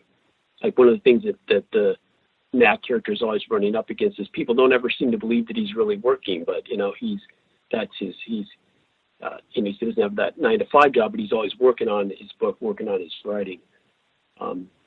But yeah, if that's actually the fact that if you consider the fact that he is economically successful as a publisher, and that he could be in a position to materially help Mac, then there's even sort of more bite to his offer, kind of this offer of weak advice, as opposed to actually offering him material help, not offering him the nepotism that he would give to a member of the white brotherhood.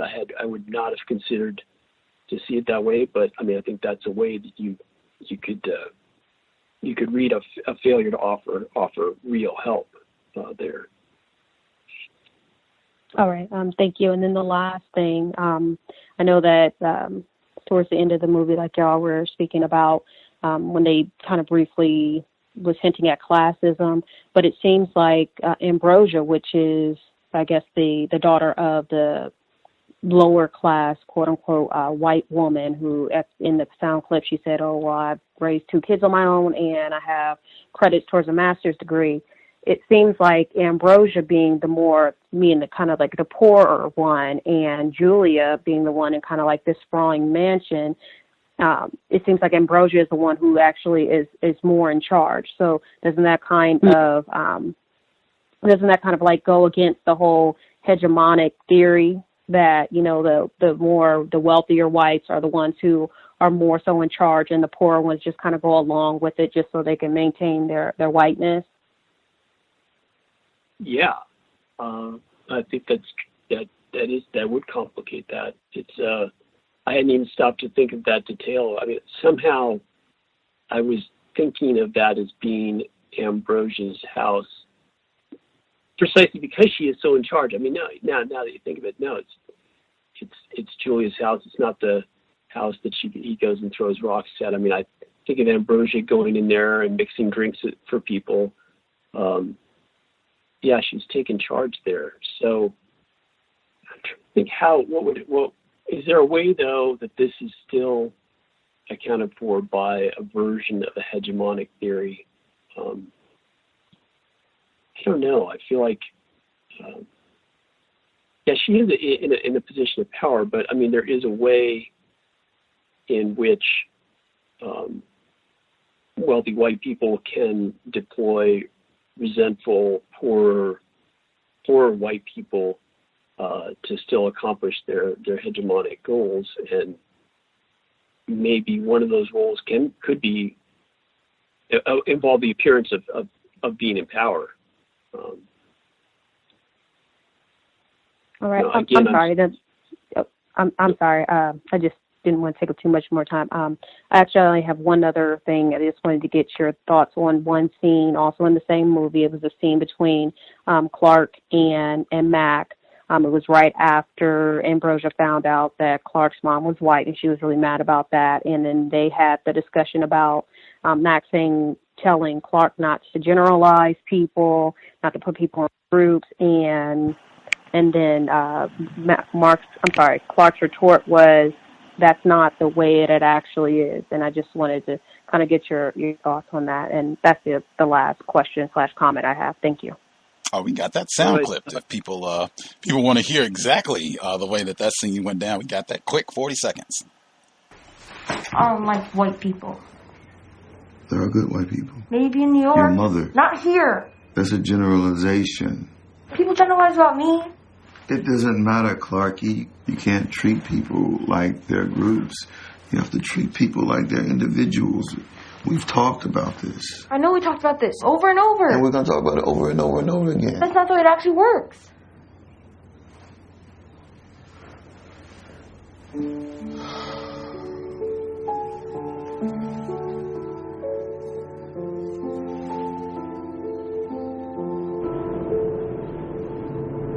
I allowed the music to play because he had no retort, just to make sure that folks could see I didn't cut it out. He had no retort to that. Proceed, Dr. Kevorkian. No, I want to see. Was that Rhett from Ohio who called our attention to this? Or yes, sir. I'm not sure I got the name right. Yes, sir. But yes, I mean, I think that it's what you clipped and what you highlighted there has power to it. The kid has the first word, and the kid has the last word. I will say that when the filmmakers talk about this film, they talk about one of the things that they hope is a takeaway of the idea of treating people like individuals, and in interpersonal interactions. I think that's a great ethic. But I think the kid is also right that this is a film that shows that he is experiencing realities that are based on the fact that people treat people as groups, and he has to contend with that.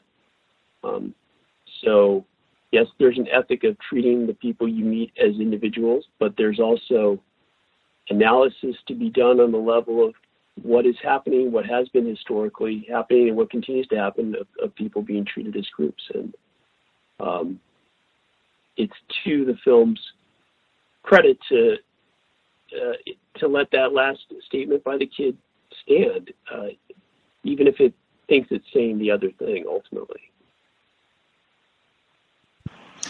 Appreciate that, Dr. Kevorkian. And Red, one thing I would add, that's a pattern that I've noted over years in conversations on racism, white supremacy, where non-white people, black people, are lumped collectively. That's how you are processed, seen, treated, and consistently it's white people that I hear that are saying, I do not want to be treated as a white collective, part of the white collective, white racist collective. I just want to be seen as an individual apart from that. I have seen that consistently within my time discussing racism, white supremacy, when as a white individual, there is absolutely no way possible you can be apart from the white collective. I'm just making a flat statement. I could be in error. The person that called in, last 4 digits, 2812. 2812, did you have a question for Dr. Kevorkian? Yeah, good evening, Gus. Can I be heard? Yes, sir. Good evening, Dr. Kevorkian. I've seen 2 of the films. One is fresh on my mind. I can't remember the name of it. It's a little late. I'm on the East Coast. But the film with Mahershala Ali, I watched that one yesterday. Yeah, appreciate that, Gus. I watched it yesterday evening and with Gus's advice to be prepared for the call. And one of the things I immediately noticed was it seems like the directors were trying to posture his behavior as being, a quiet, upstanding individual, but literally he comes off as pathetic because in all of the scenes that he gets confrontation, he does not react, in my opinion, appropriately. Whether it's the scene where he's first greeted with the racist, and even just his comments are extremely suspect. Coming home, going upstairs, seeing this gentleman upstairs. Yeah, it's his kid, but this guy doesn't pay any rent or a mortgage on a property, and he's consistently just conversating with him, knowing that there's going to be a confrontation. And I think with the directors, in my opinion, they were just trying to show the power of white supremacy to say this white guy can walk in your house, doesn't even have to belong in this house. It doesn't matter if it's your kid. I'm going to harm you either way. And then the next scene, which I thought was even more prevalent, is when the police came to the door and they're talking to Eva Mendes, and he just says, let him go ahead through. No fight, no push. And I just thought it was really interesting because it was just a clear illustration that that's the system of racism, white supremacy. You're a black male. You just let them do what they do. Do you think that's an accurate assessment?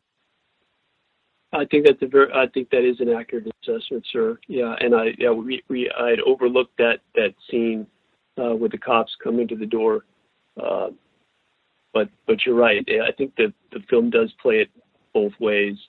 Of one hand, presenting him as this upstanding member of the community, but the other hand, continually showing him as powerless, and I think your word for it is kind of pathetic. I think there's also, in that scene with the cops, there's a kind of world-weary realism that, that maybe he doesn't expect justice from that avenue. But yeah, that's another scene that we could put right up against the other ones having to do with the home invasion by the Ryan Gosling character, that show how this white character can act with impunity in this man's house in a way that's really offensive. Sir, Gus, can I ask another question, please? Proceed. Little boxes. I saw that a couple of months ago. For listeners as well, Google a picture of Ms. Howell. You'll see a lot of similarities to the film itself. One thing that I noticed, and I want to get Dr. Kevorkian's take, was the way that the little girls were treating their son was almost as I'd like to call an animal in a cage. When they first approach him or even talk to him, the way they look at him, the way they view him, even the way that they're dancing for him, it's almost as if I wonder how he's going to react. And even though I think maybe the directors are trying, particularly Ms. Howell, because, they're in what we call a tragic arrangement, particularly her, what she was trying to come off in the film for maybe giving them a sense of humanity. When I watched the film, and this is just my opinion, it was almost as if this is what you can produce when you have these relationships, a non-melanated child that young white women will clamor after because he has little curly hair. Like, I watched the film 3 or 4 months ago, and that's literally what came off, is that he's just some sort of hybrid animal that you can examine, but he's still not a human being. And I just wanted to know if that would be an accurate assessment, or what's your take on how the relationship and specifically how the young man is portrayed in the film. Yeah, I think he's immediately exoticized. I did mention that, they try to control his body and tell him where to sit, what to do. But you're right. They immediately, one of the first things they want to do is they want to take pictures of him, right?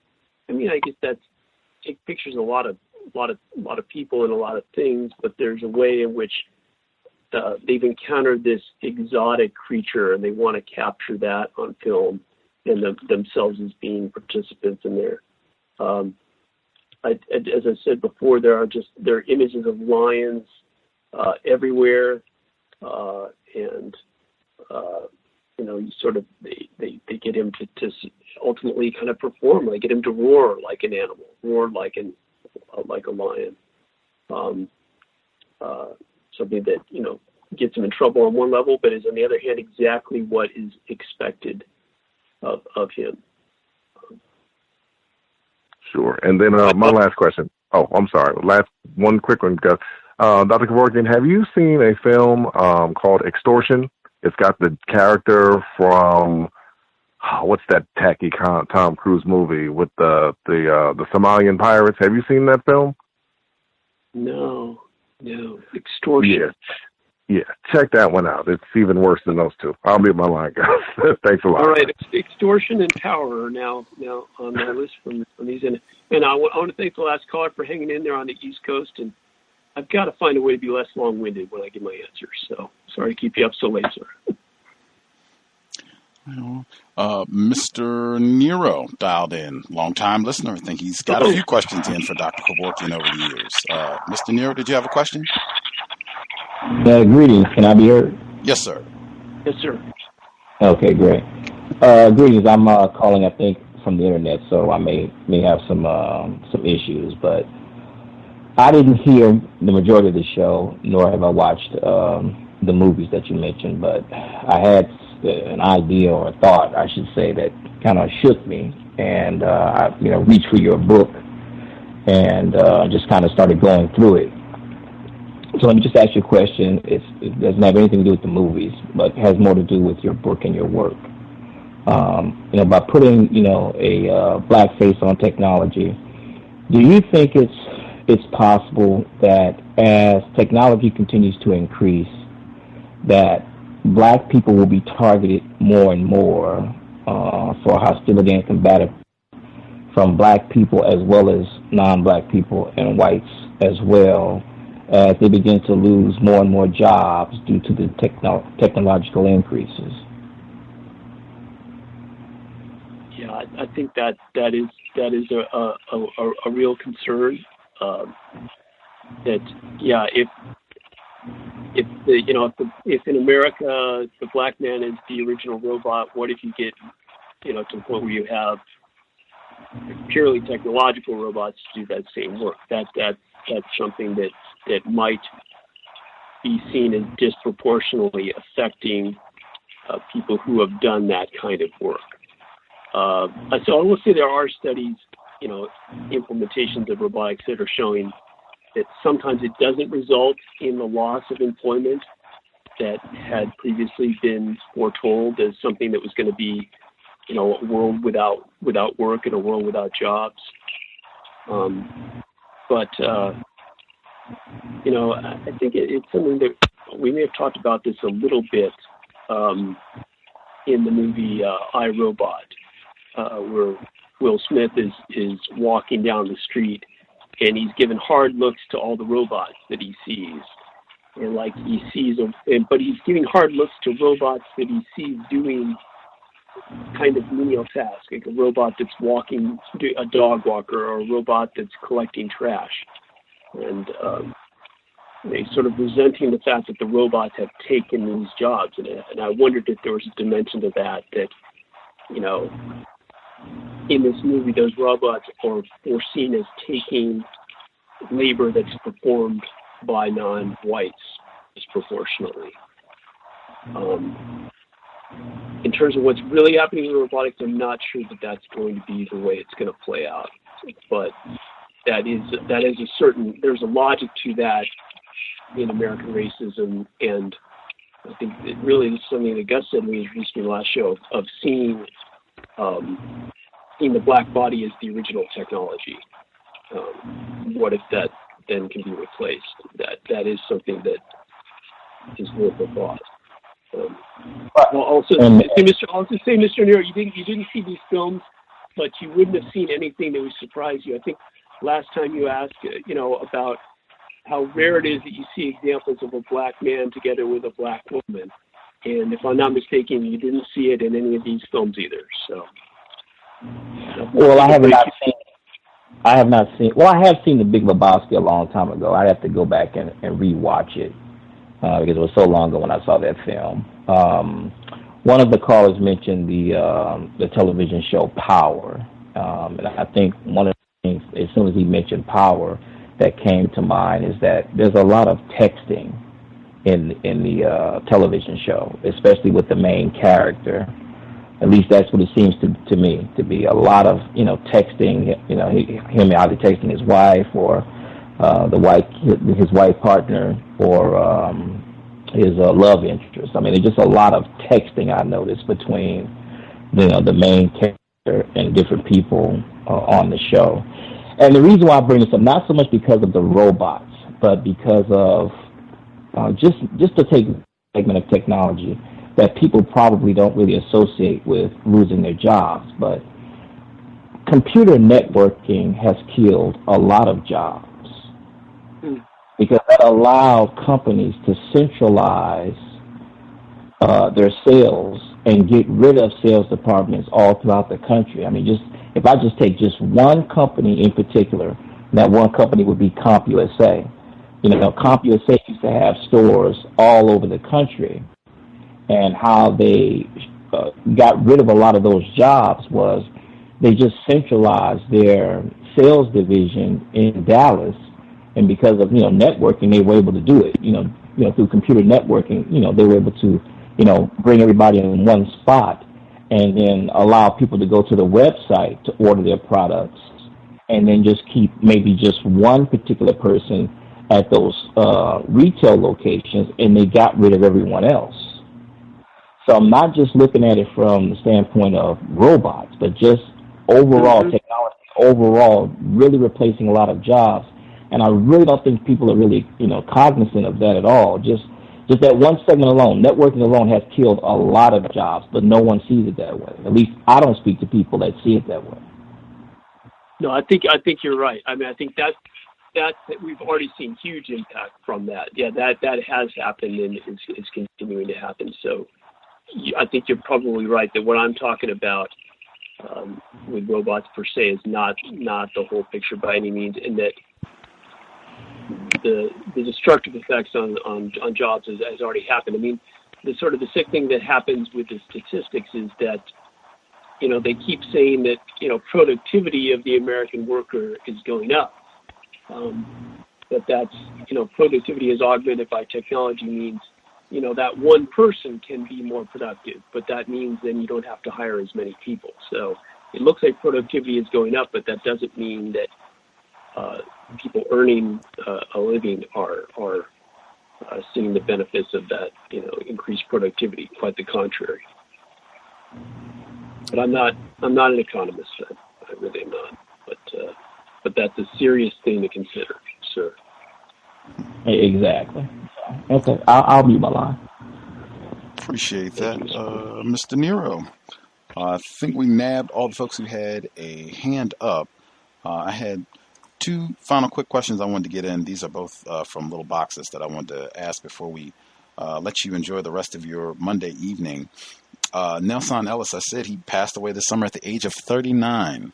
Heart complications. I did not know he had any illnesses. I think more people are familiar with him from True Blood, HBO's long-running series. It ended recently a few years back, but it was on for a long, long time, and he was a big part of that show. I looked at his death at 39, and I look at little boxes. a film where this black male, struggling with his job, moved across the country, married to a white woman, gets moved across the country in a house he's not seen that's infested with mold. He suffers racist attacks from neighbors, his wife's colleagues, who assume his vocabulary is so stunted that he as a writer does not know what the word marked means.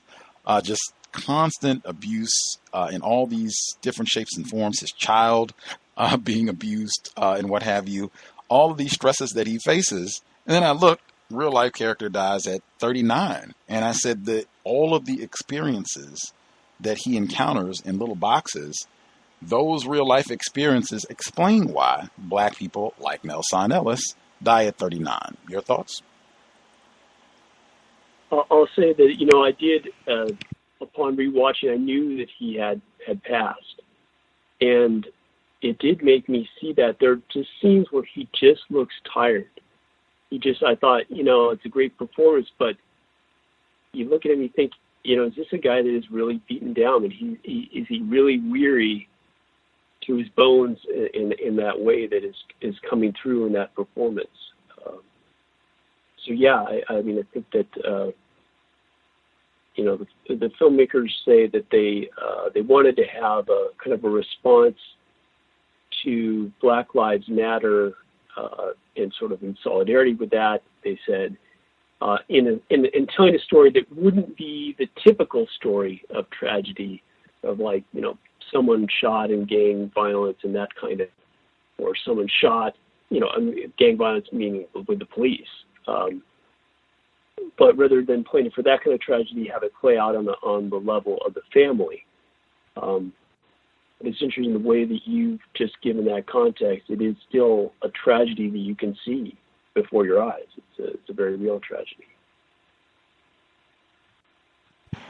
I think he gives a very, very, very. I think he gives a very moving performance.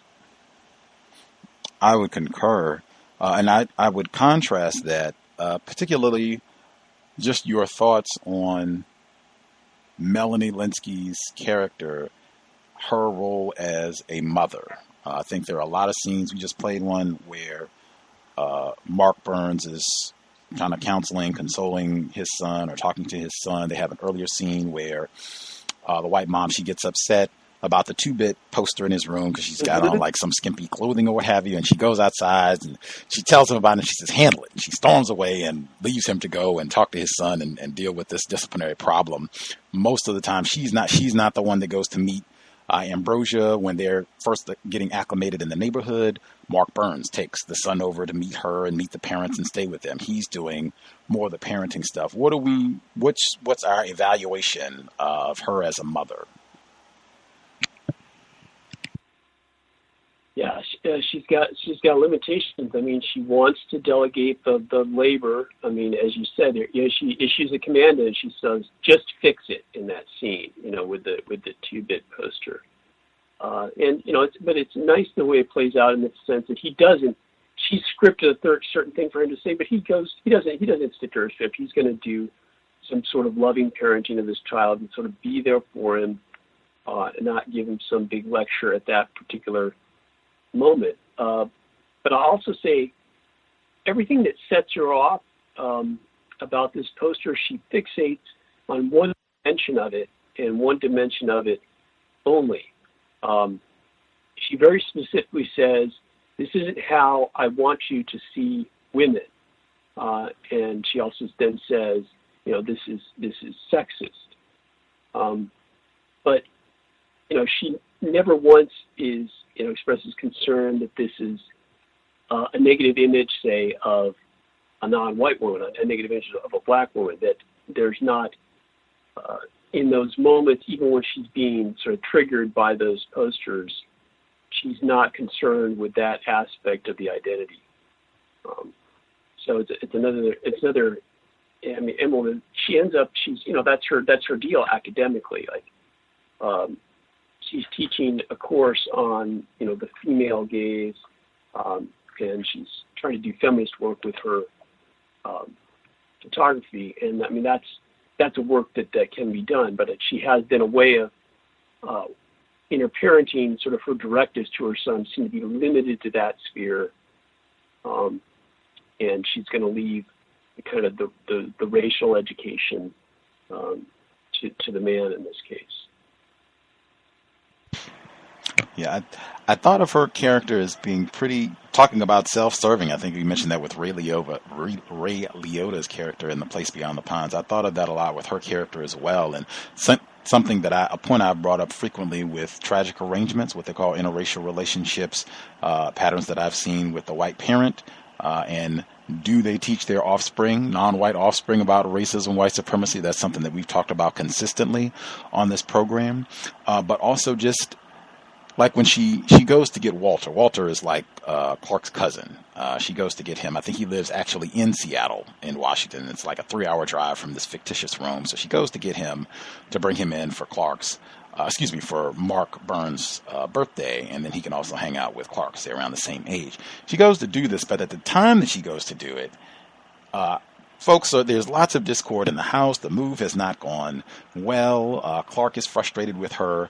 Then she goes to bring in Walter. And I felt like it was not I'm doing this for the family. I felt like this was I'm doing this for me. I can get some brownie points because I made this 3-hour drive to go get Walter and bring him back. She does not make that sacrifice to make sure that he gets back safely. She just puts him on the bus. The 16-year-old black male, you can get that 3-hour bus ride back across Washington State. But and even her going to get the book, she goes and yells at the white guy at the bookstore, I need to get this book. I need to get this book for Clark, and he doesn't have it, so she yells at him, and then she goes to Seattle. When she gets Walter, she gets the book.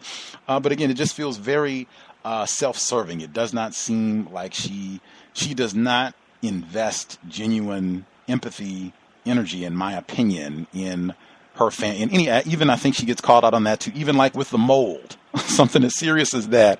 I think he tells her about this way early in the film, and she just kind of blows it off. She's drinking, she's doing her professor thing and what have you, and then she comes back and says, oh my God, what is this all over the house? It's mold. I've been telling you, you're not even paying attention to the problems that, we are encountering in this move that was all for you and your best interest. What are your thoughts?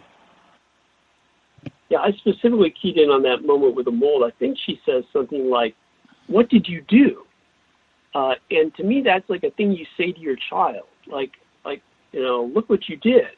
Like somehow the fact that there's mold in the house that she bought is now his fault. And now she's going to be talking down to him in that way that you would lecture a child that has, misbehaved or just broken a toy, look what you did, or what did you do?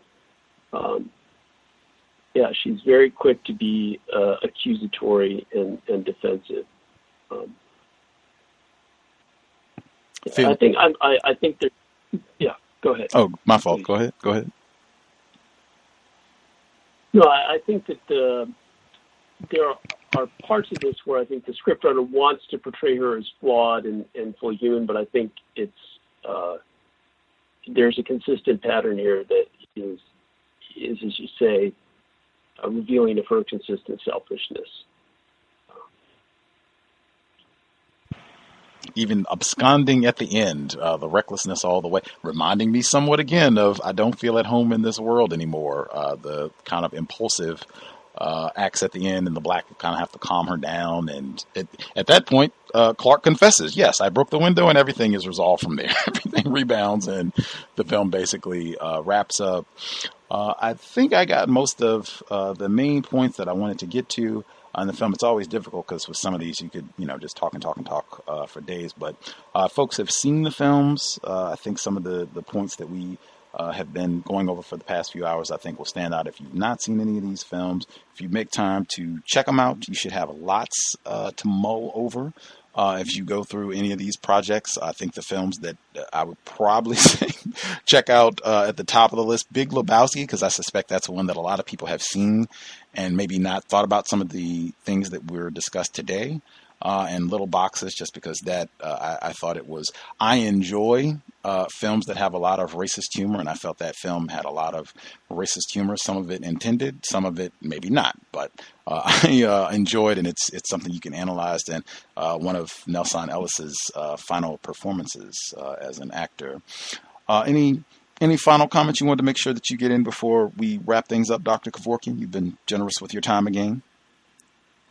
Well, I've been overly long-winded is what I've been, but thank you. I did have a kind of a comment, and maybe it's a question, but it's about something that the kid says early on. What you said about the cousin jogged my memory about this. That the mom says that the cousin might visit, and the kid says he called me a blurred. Did you catch that line, or did that? Yes, sir. Yes, sir. He called me a blurred, and that was like a new word for me, and I tried to look it up, and I guess it refers to black nerd. So combining the words black and nerd, but maybe it's just because I was looking on the internet. It seemed to me, and I took this to be encouraging, that that's not necessarily an insult. In other words, the kid's saying he called me a blurred, like that was some outrage, or like he would be insulted to be called that. But it seems to me that there are people on their internets that are sort of proudly claiming this identity of being blurred, like sort of reveling in that, in the same way that someone would say now, oh, I'm a film geek, or I'm, it's like really being into something, like that it can be a positive thing, that it's sort of contrary to in other words, the expectation in this movie that I mentioned before that these young girls place on this young non-white man is that they don't want him to wear his glasses. And I think that's sort of saying to him, don't be a blurred. Don't be the person who appears to be studious or scholarly or takes learning seriously. So I thought it was interesting that he's identified as a blurred, and it also says his cousin is also an honor student. So those are, in a sense, positive portrayals. But just based on the limited digging I did, it seemed like the film wasn't using that term correctly, that the kid was taking it as an insult, but there are positive aspects of black culture that are saying that that's not an insult, that it's a badge of pride to be called that. So I can stand to be corrected on any of these things, but it's something that sparked my curiosity and made me think about that idea of being black versus being white, and that it's okay to be identified as scholarly.